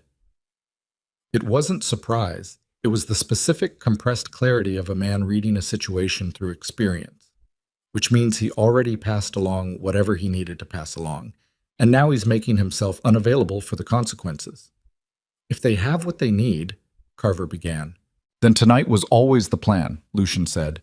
"The sniper shot was the distraction. They wanted us looking at the north wall while Solis opened the east door." He pulled on the body armor, cinching the sides with the economical movements of someone who'd done it before and didn't make it a performance. They didn't expect her to be in the operations room. They expected her to come in through the east entrance. He looked at Naomi. "Which means their window is closing. Which means they'll move to a secondary approach." "What's the secondary approach?" she asked. He looked at her. "Tell me," she said. "They take someone else," he said. "Someone connected to you. Someone they can use to make you come to them." She thought about it. The people connected to her. The foundation office on Michigan Avenue, with 2 staff members and a development coordinator. Marcus Webb, who had been at this house 36 hours ago and whose name was now in the chain of events whether he'd chosen it to be or not. She thought about her mother's files in the foundation's archive room, about the irreplaceable documentation of 11 years of work, She thought about Daniel Marsh at the Art Institute, who had confirmed the Brandt signature on the phone and who was probably home asleep right now with no idea that his name was adjacent to something that had just become a different kind of problem. How fast? She said. They're already in motion, he said. She crossed to the table. She pulled out her phone. Who are you calling? Carver said. Daniel Marsh, she said. He needs to not be at his home address tonight. Naomi? Lucian said. He confirmed the forgery over the phone, she said, already dialing. If they've had access to your communications infrastructure for 11 months, they have that call. He's a loose end. She put the phone to her ear. It rang 4 times, 5.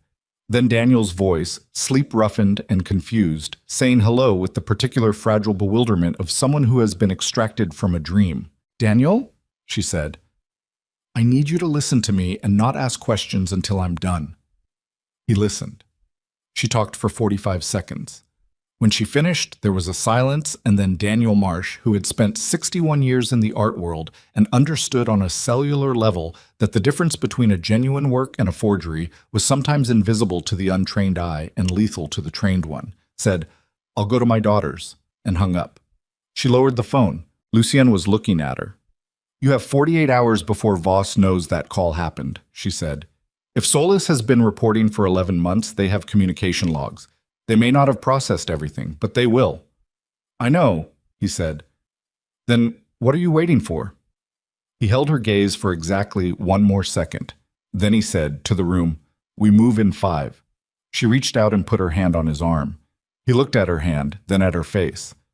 I'm coming, she said. No. Lucien, Sam, no. The word was not a negotiation. It was a wall. You stay in the interior. Darrow will be here. 2 men on the interior rotation. You do not open any exterior door. You can stay alive, he said. That's what you can do. That's what I'm asking you to do. She looked at him. She looked at the body armor on his chest, at the earpiece Carver was handing him, at the 2 men by the door who were already in the elsewhere that men go to before they move towards something dangerous. That particular absence of the self that precedes the body's willingness to do whatever the situation requires. She took her hand off his arm. Come back, she said. It came out simpler than she intended. Just those 2 words. No ornamentation. The way things come out when there's no time to construct them. He nodded. 1 precise, complete movement. Then he was gone. She sat in the interior room for 22 minutes. Dara brought tea she didn't drink. One of the interior rotation men, young, broad-shouldered, with the patient immobility of someone trained to stand still in rooms and mean it, stood at the corridor entrance without speaking. She sat at the table where she'd been reading provenance documents the night before and stared at the middle distance and listened to the estate sounds and tried to separate signal from ambient. At the 23rd minute, her phone rang. Unknown number. She looked at it, then she answered. Ms. Mercer. The voice was male, accented, not Irish, something further east, continental, and businesslike in the way that the delivery of threats becomes businesslike once it becomes routine. You're in the wrong room. She kept her voice level. Am I? You should be in the East Garden by now. Our man was quite specific about the timing.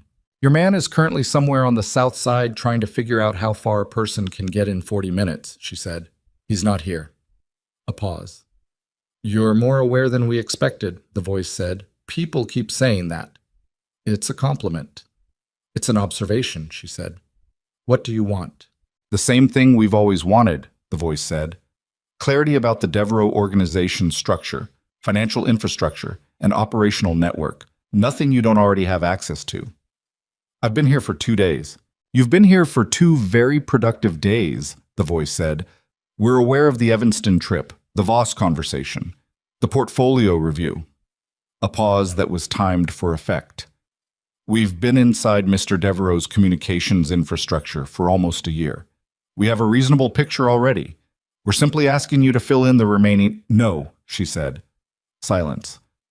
Miss Mercer. No, she said again. And I want you to understand something.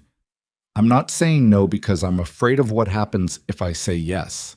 I'm saying no because you built this operation on the assumption that I would be in the same psychological condition Grant engineered me to be in, and I'm not. I'm saying no because the leverage you think you have is leverage over a woman who no longer exists. She paused. And I'm saying no because the man you sent a sniper message to tonight is currently in a car somewhere in this city, and when he finds your people, the conversation you and I are having will become entirely academic. Another pause, longer.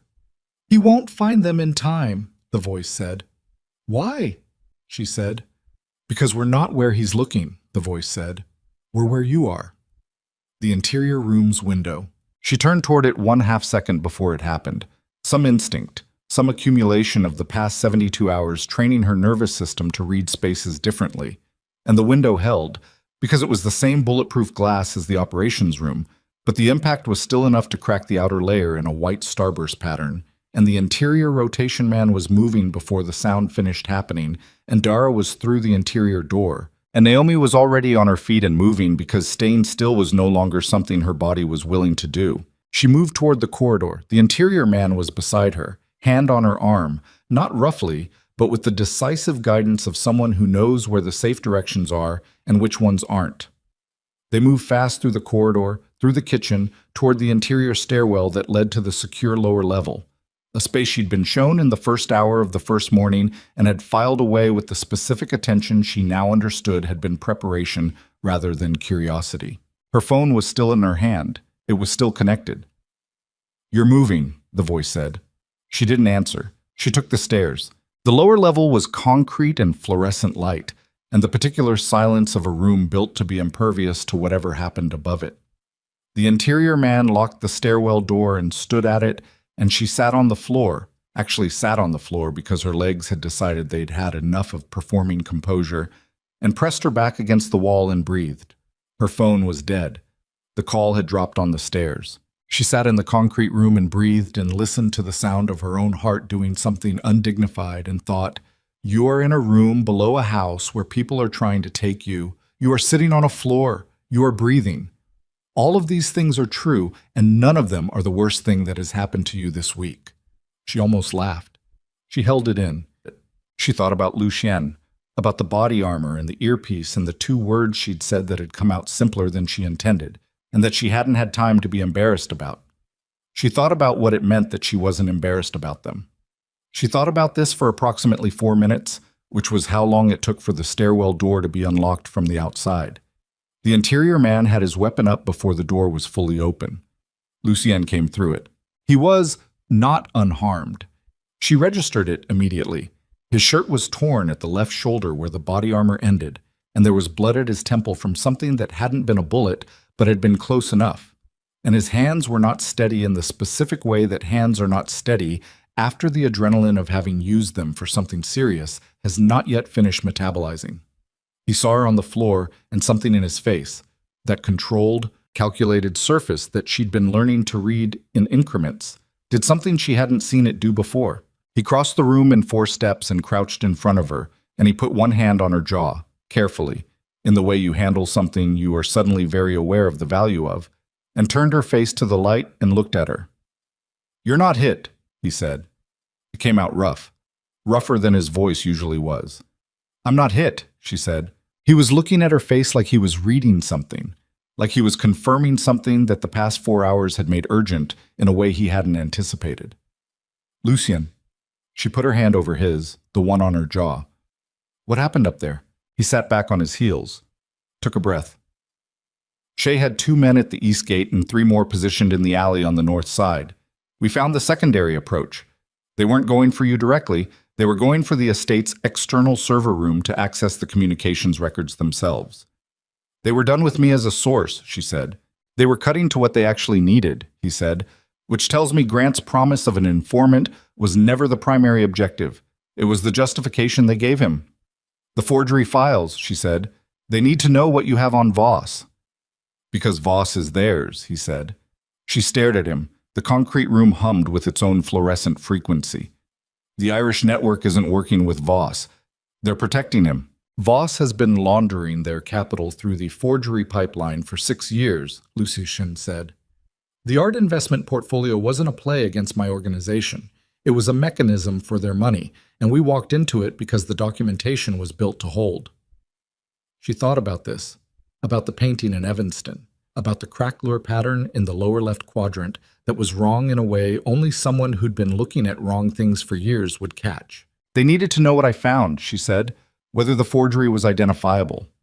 And whether I knew what I was holding, he said. And now they know. Now they know, he said. She looked at his temple, at the blood that had dried along his hairline. Without particularly deciding to, she reached up and pressed the back of her fingers against it, testing, the way you test something to understand its edges. He went very still. You need to clean this, she said.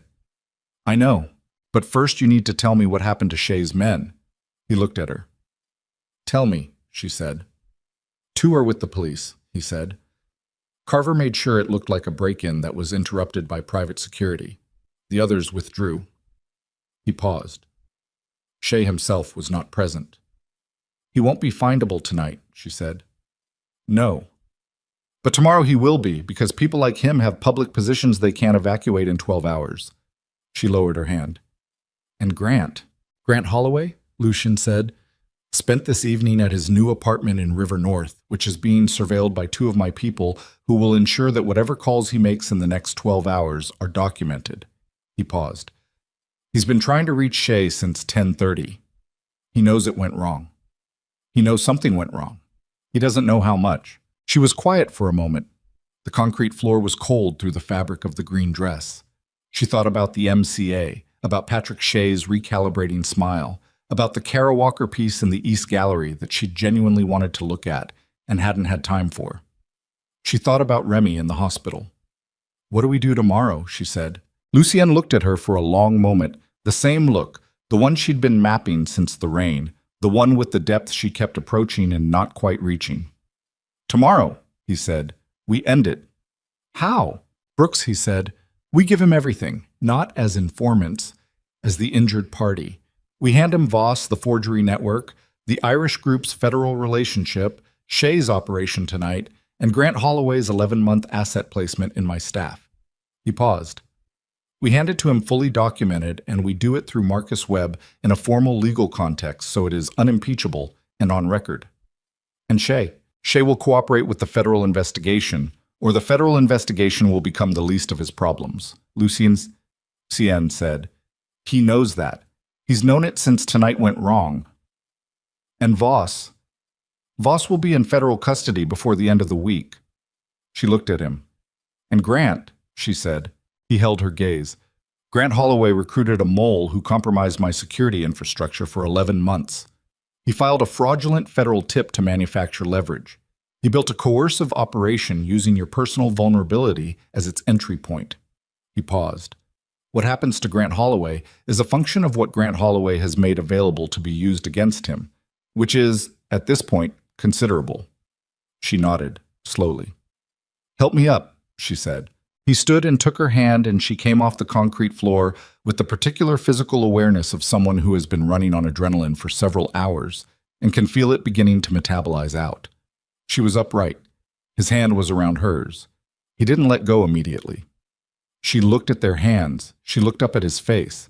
The blood at his temple, the torn shoulder, the quality of his eyes in the fluorescent light, which was unflattering to everything except somehow the specific honesty of whatever was currently in them. Somewhere between Evanston and a concrete basement, she said, this stopped being a contract. He didn't answer immediately. He looked at her with the expression she'd been learning all week, the one with the depth she'd been approaching incrementally, the one that existed behind the calculated surface, and for the first time she saw what was on the other side of it. Not calculation, not assessment. The specific, unprotected quality of a man who has been alone for a long time in a very defended place and has found, against every operational principle he's ever applied to himself, that someone has gotten inside it. Naomi, he said. Don't tell me it's the circumstances, she said. It's not the circumstances, he said. She looked at him for one more moment. Then, from above them, from the estate, from the world they were going to have to go back up and inhabit, Carver's voice came through the interior man's radio, clipped and urgent. We've got a problem. Grant Holloway just walked up to the north gate. Not called. Not sent a message. Walked up to the north gate of Lucien Devereaux's estate at 11:47 at night. alone. The way a man walks towards something when he's run out of directions to walk away from it. Naomi looked at Lucien. Lucien looked at the ceiling, at the floor above them, at the estate, at the gate where the man who had engineered 11 months of careful destruction was apparently standing in the dark, waiting for something he hadn't called ahead to arrange. "He's scared," she said. "Yes," Lucien said. "Shay cut him off," she said. "He's out of options, and he came here." "He came to you," Lucien said. She understood what he meant. Grant hadn't come to negotiate with Lucien. He'd come because she was here, and she was the last relationship he had left that he hadn't fully burned, and he was standing at the gate in the dark, making the specific calculation of a man who has spent 11 months treating people as instruments and is now discovering what it feels like to be one. She let go of Lucien's hand. "Let him in," she said. "Naomi. He's alone. He's scared. He walked here." She looked at him. "Whatever he knows about what went wrong tonight, I want to hear it from him directly, and I want him to see me when he tells me." Lucien was still for exactly 3 seconds.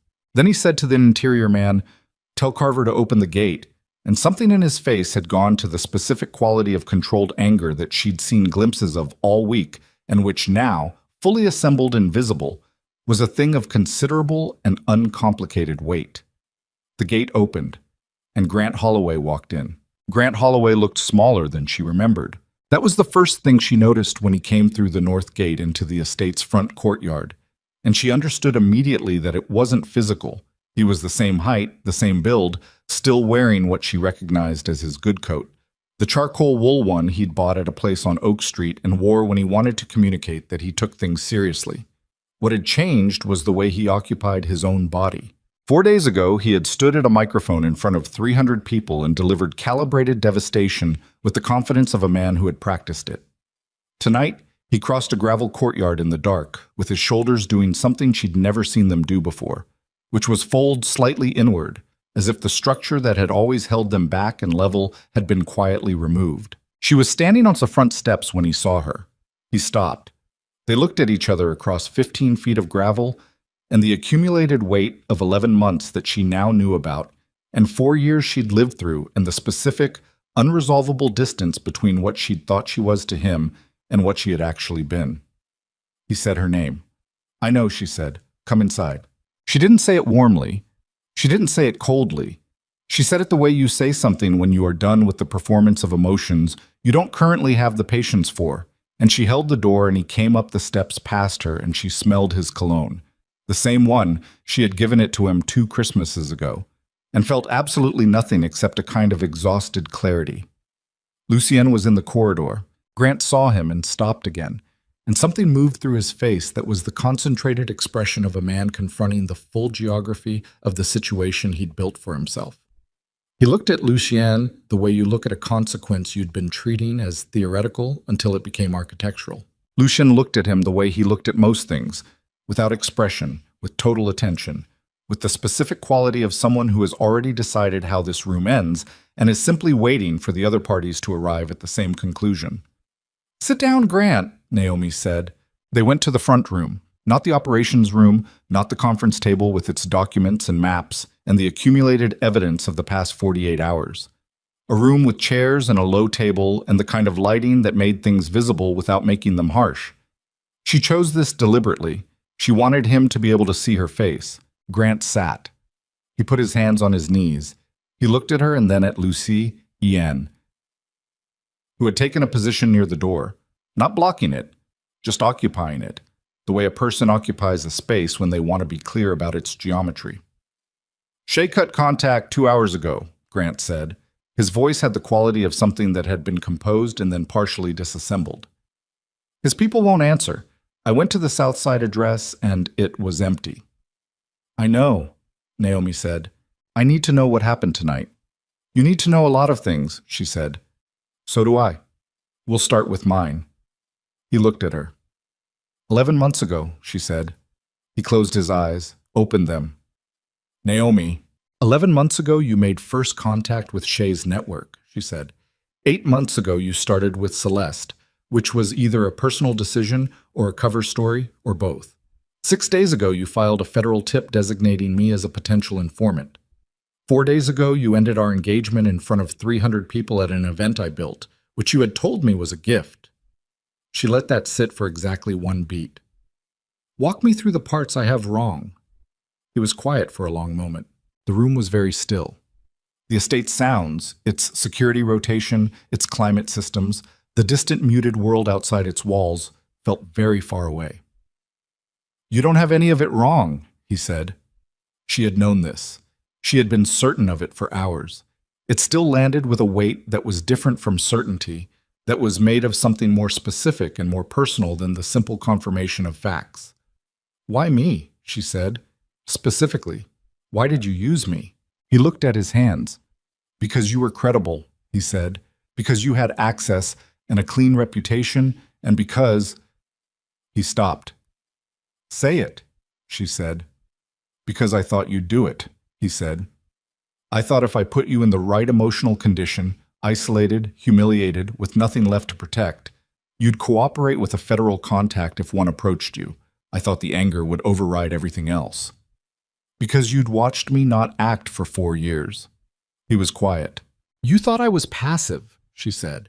You thought the performance was the person. I thought... He stopped again, looked up. I thought you were someone who absorbed things, who accommodated, who didn't... He made a gesture that was both explanation and its own condemnation. Push back. I was pushing back the entire time, she said. You mistook management for passivity.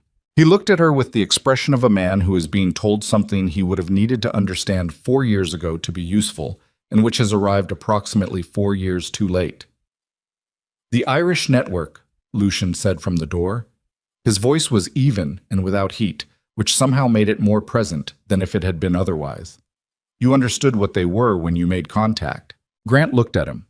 The specific quality of that look, the involuntary reassessment of scale that happened when Grant's eyes met Lucian's, was something Naomi filed away without comment. I understood they had resources I needed, Grant said.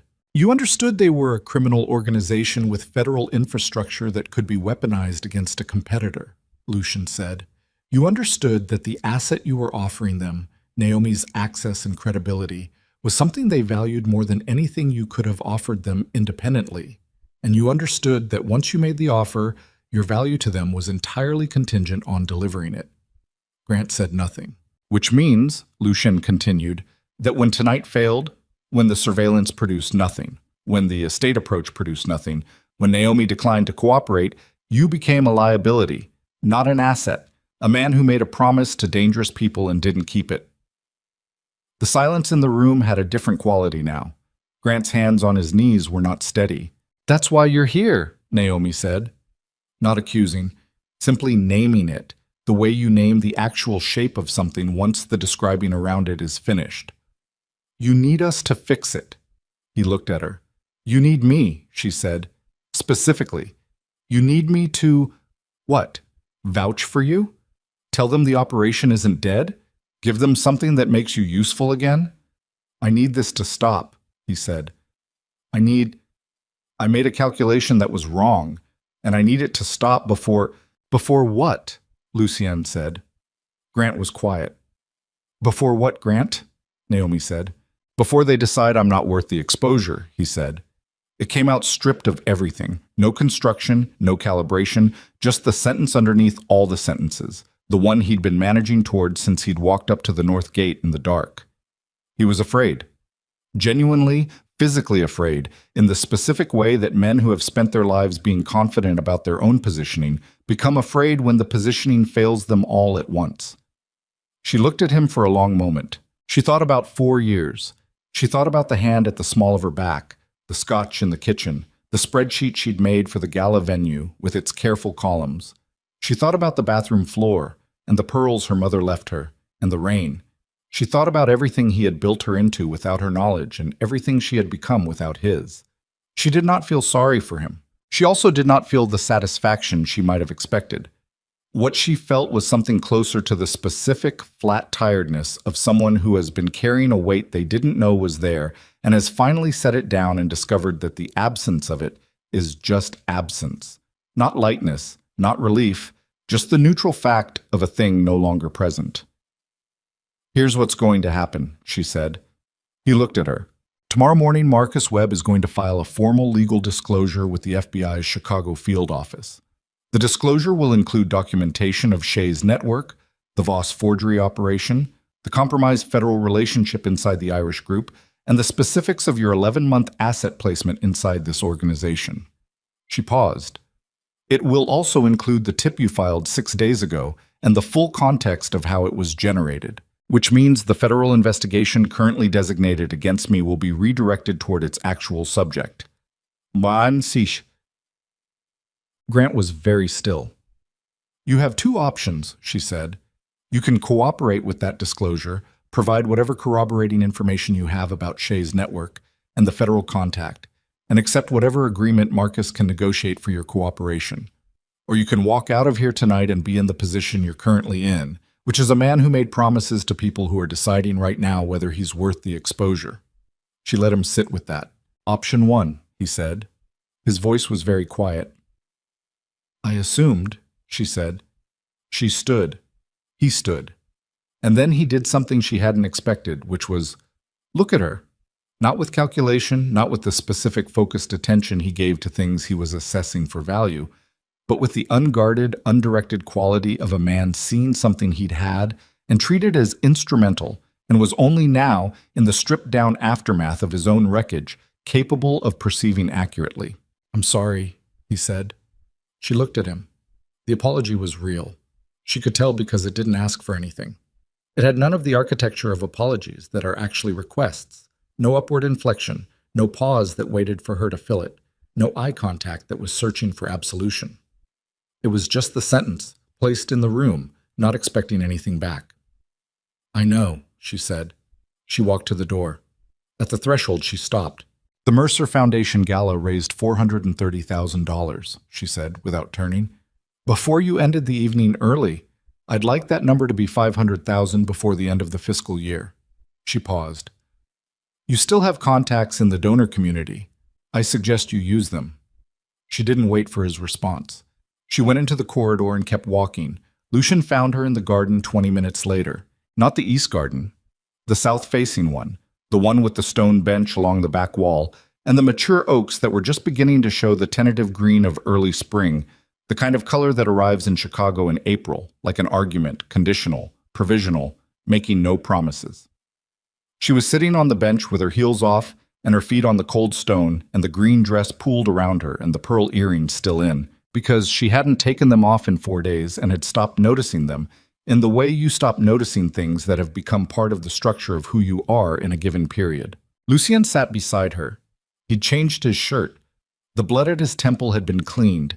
He sat with his elbows on his knees and his hands loose and looked at the garden with the quality of a man who has finished the immediate work of a difficult night and has arrived at the part afterward, which is sometimes harder. They sat in silence for a while. Carver is with him, Lucian said. He'll stay until Marcus arrives in the morning. Good, she said. Brooks called, he said, 20 minutes ago. He'd run the name Shay independently and found the compromised financial thread in his own investigation. He wants a meeting. We give him Marcus, she said. Full disclosure, formal context, nothing informal. Agreed. The oak trees moved slightly in a wind she couldn't feel from where she was sitting, and the motion of them was slow and particular. The kind of motion that reminds you that some things have been occupying their space for a long time without any reference to the urgencies of the people passing underneath them. Voss will surface by Thursday, Lucian said. He has a meeting in New York he won't cancel because canceling would signal knowledge, and a man like Voss manages his own signals very carefully. He paused. Carver will make sure the right people are there. And Shay. Shay will negotiate. He has too much exposure not to. The federal contact will be the first thing he trades. He was quiet for a moment. It won't be clean. These things don't clean completely. I know, she said. Some of this will be in the press. I know that too. Your name, my name, she said, has been in the press, connected to Lucien Devereaux, since approximately 48 hours after the gala. I think the window for protecting my name from proximity to complicated things has passed. She looked at him sideways. I'm less concerned about my name than I was a week ago. He looked at her. What are you concerned about? He said. She thought about it honestly. The garden, the bench, the cold stone under her feet, the pearl earrings, the 4 years and the 11 months and the past 4 days that had compressed themselves into something that felt longer and realer than any equivalent period she could identify in the previous 31 years of her life. The foundation, she said. I want to make sure that what's in the disclosure doesn't pull the Mercer Foundation into the organizational narrative. My mother built that, and I've kept it clean, and I intend for it to stay that way regardless of what my personal circumstances look like. I'll have legal structure it accordingly, he said. Thank you. She looked at her hands in her lap. And I want to go back to Evanston, to the storage facility. I want to finish the audit of the full portfolio. She paused. Not for the federal disclosure. That documentation is already sufficient. I want to finish it because there are potentially 23 objects in that facility that have been misdescribed and misattributed and are being held in the wrong understanding of what they are. And that bothers me independently of everything else. He was looking at her with that expression. What? She said. Nothing, he said. Wednesday. We can go Wednesday. She nodded. The garden was very quiet. Somewhere beyond the wall, Chicago was doing what Chicago did at midnight in early April, continuing indifferently with the full and comprehensive business of being itself, all traffic and lake wind and the particular urban hum of a city that has never once paused to check whether its residents were ready for what came next. She thought about the contract. The thought arrived without urgency, not as a problem, not as an item requiring resolution, but as a thing that existed in the room of her mind and was waiting to be looked at directly. The contract, she said. Yes, Lucian said. 12 months, she said. 40 events, residence at the estate, dissolution at the end of the term. That's what it says, he said. She looked at the oak trees. I'd like to renegotiate, she said. He was quiet for a moment. On what terms, he said. The term, she said. I'd like to remove it. She heard him breathe, one specific careful breath, the kind that precedes something a person has thought about saying and is deciding how to say. Naomi, he said. I know it's not the contract, she said. You told me the difference on the steps outside the Blackstone Grand. One is legal and temporary. The other involves feelings. She looked at him. I'm talking about the other one. He looked back at her. In the garden light, the estate's perimeter lighting, soft and indirect, supplemented by whatever the moon was doing through the early clouds, his face had the quality she'd been learning all week, the one she'd approached incrementally from a distance and was now looking at directly. It was not the face of a man performing openness. It was the face of a man who had been defended for a very long time and was making, with full awareness of what it cost, the decision to stop. I chose you, he said, because I thought I understood what you were. An underestimated person with specific skills and a credible public profile and the right kind of grievance to make a strategic arrangement plausible. He paused. I was wrong about almost everything I thought I understood. What did you get wrong? She said. The grievance, he said. I thought it was about Grant, about the humiliation, about wanting the people who laughed to stop laughing. He looked at the garden. It wasn't. You were angry, yes. But what drove you into that office the next morning wasn't anger. It was the thing you said in the car. You wanted to find out if what you were capable of was something else. And, she said. And it is, he said, considerably. She looked at him. I'm not the same person I was 4 days ago, she said. No, he said. Neither are you. He was quiet for a moment. Then he said, I've been running this organization for 12 years. I have trusted exactly 4 people in that time without reservation. Remy is one of them, and he's in a hospital bed because I didn't account for the access I'd allowed into my infrastructure. He stopped. I have not been careless. I have been alone, and I have built systems that make aloneness sustainable, and I have been very careful not to let anything inside those systems that couldn't be contained within them. Kit. And then it rained, she said. Something shifted in his face. And then it rained, he said. She reached into the fold of the green dress and pulled out the card he'd given her outside the Blackstone Grand. She'd carried it for 4 days. The rain had warped the cardstock at the edges and the white print had faded slightly, but it was intact. She held it out to him. He looked at it, then at her. "I don't need to call you anymore," she said. "I know where you live." He took the card, and then he put his hand over hers. Not the careful, assessing touch from the concrete room, not the clinical contact of a man checking for injury, but the simple, unambiguous weight of a hand that had decided where it was and wasn't moving. She looked at their hands. She looked at the garden. She felt the cold stone under her feet and the specific April air and the pearl earrings that had been there for 4 days and would be there tomorrow.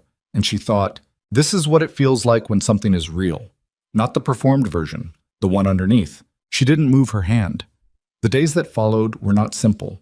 She had never expected them to be, and she was by now comprehensively done with simplicity as a standard to hold things against. Marcus Webb spent 3 mornings at the estate and 4 afternoons at the FBI's field office. And by the following Thursday, he called Naomi to tell her that the investigation previously designated against her had been formally closed and reclassified, that Agent Brooks had opened a new inquiry specifically targeting the compromised federal relationship within the Irish network, and that Dieter Voss had been detained at JFK Airport with documentation that made his extradition to face international fraud charges a matter of procedure rather than negotiation.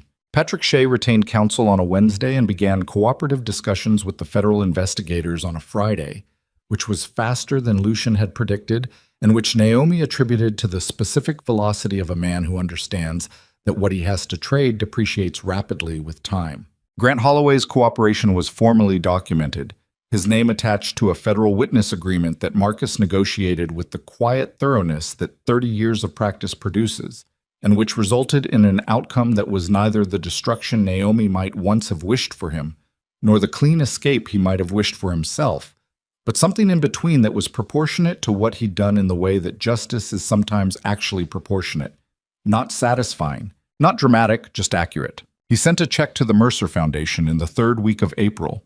The amount brought the gala's total to $512,000. She deposited it without ceremony. The portfolio audit took 9 days.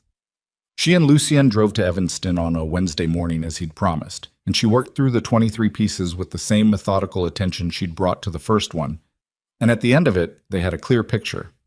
6 confirmed forgeries, 4 probable, 13 genuine. The confirmed forgeries were turned over to federal investigators as material evidence in the Voss case. The genuine pieces were documented with corrected provenance where correction was needed, and 3 of them, a cassette, a minor sergeant, and a work by a Chicago artist from the 1940s whose reputation had been eclipsed without justification, were transferred at Lucian's direction and with legal structure Marcus confirmed was sound, to the Mercer Foundation's permanent collection as an educational resource. She stood in the viewing room on the last day of the audit with the cassette in front of her under the controlled lighting, and she thought about her mother, who had believed that beauty was something everyone was allowed to reach for, and she thought that this was, in its way, a thing her mother would have understood. Remy came home from the hospital on a Tuesday. He walked through the north gate with his left arm in a sling and the specific expression of a man who had been through something significant and was done discussing it. And when Naomi met him in the courtyard, he looked at her for a moment and then said, "You're not what I expected." And she said, "I know." And he nodded and went inside, which was as close to an endorsement as the situation was likely to produce, and which she accepted accordingly. The Devereaux organization did not become a different kind of thing overnight. She had never thought it would and had never asked it to. What changed was subtler and more durable than a categorical transformation, a recalibration of the systems within it, a series of decisions made over weeks and months that accumulated into a different shape without any single moment of announcement. Lucien made those decisions with the same precision he brought to everything, and he made some of them in consultation with her, and she brought to those conversations the same directness she'd brought to the viewing room in Evanston and the concrete room under the estate and the front room where Grant had sat with his hands on his knees and the expression of a man arriving too late at an understanding he'd needed much earlier. The people in the estate learned her, not quickly and not without the specific friction of a world that had organized itself around a certain kind of absence and was adjusting to a presence. But they learned her. Dara's professional blankness acquired, over time, the warmer quality of a woman who had decided the new variable was acceptable. The interior rotation man, whose name turned out to be Curtis, told her, at the end of the 2nd week, that the coffee she made was better than what the kitchen produced, which she took as a significant cultural development. The others followed in their own ways and at their own pace, which was the only pace she expected. In the evenings, when the operational weight of the day had been processed and the estate had settled into its nighttime rhythms, she and Lucien occupied the same spaces with the quality of two people who have discovered, against their respective expectations, that proximity is not a disruption, but a correction. They talked. Not always about things that mattered in the organizational sense, sometimes about the Cassatt's brushwork, about a book she was reading, about the specific architectural choices of the estate's original builder, which Lucien knew more about than she'd expected, and described with a warmth that was one of the first non-operational things she'd learned about him. Sometimes they didn't talk, and the silence had the quality of silence between people who are comfortable enough with each other that silence is not a problem requiring solution. One night, in late April, sitting in the south garden on the stone bench with the oak trees in their full and provisional spring green above them, he took a document from his jacket pocket and set it on the bench between them. She looked at it. The contract. The original, not a copy. 12 months, 40 events, dissolution at the end of the term. Her signature and his at the bottom. She looked at him. He picked it up. He tore it in half, and then in half again, and set the pieces on the bench with the specific finality of a man who has made a decision and is demonstrating it rather than announcing it. Renegotiated, he said. She looked at the pieces. On what terms? She said. No term, he said. She looked at him. In the garden light, in the late April air that had finally stopped pretending it might still turn cold, with the city beyond the walls conducting its continuous and indifferent business, she looked at his face, at the thing she'd been learning to read all month, the thing that existed behind the surface and that she now knew well enough to name. It was not performance. It was not strategy.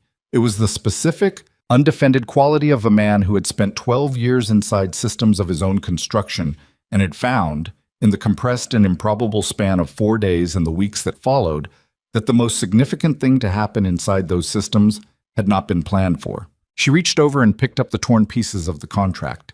She held them for a moment. Then she let them go, and the April wind took them across the garden in a loose scatter, white rectangles turning over in the dark and disappearing into the grass and the roots of the oak trees. No term, she said. She wasn't the woman who had stood on the steps of the Blackstone Grand in the rain, certain that the worst thing had already happened. She could see that woman from where she was sitting, could see her clearly with the specific compassion that requires distance to become possible, and she understood that the woman in the rain had been right about one thing. The life she'd been living was over. She had simply been wrong about what that meant. She was not smaller than the space Chicago had tried to assign her. She was not the instrument someone else held or the variable in another person's strategy or the woman whose worth could be determined by a room's laughter. She was the person who had authenticated a forgery in Evanston and sat on a concrete floor and let go of 4 years without replacing them with bitterness, and walked into a room with Patrick Shea and talked about art with the authority of someone who knew what they were looking at. She was the person sitting on a stone bench in a garden in Lincoln Park in late April, with her feet on the cold stone and the pearl earrings in and the pieces of a contract somewhere in the grass. And whatever she was building from here, she was building it as herself, not the performed version, not the managed version, not the version that had made herself convenient for someone else's requirements. The actual one. Lucien's hand was beside hers on the bench, not quite touching. The same not quite that had been true since the concrete room. That careful, deliberate proximity that asked without asking, that she had been matching with her own version of the same thing. She moved her hand the remaining inch. The oak trees moved in the wind above them. Chicago went on beyond the walls, loud and lightful and completely indifferent, the way cities are indifferent, and the way that indifference sometimes is exactly what you need. The permission to be small enough to sit in a garden and hold someone's hand and let the night continue without requiring anything from it. She sat there for a long time. She did not need to be anywhere else.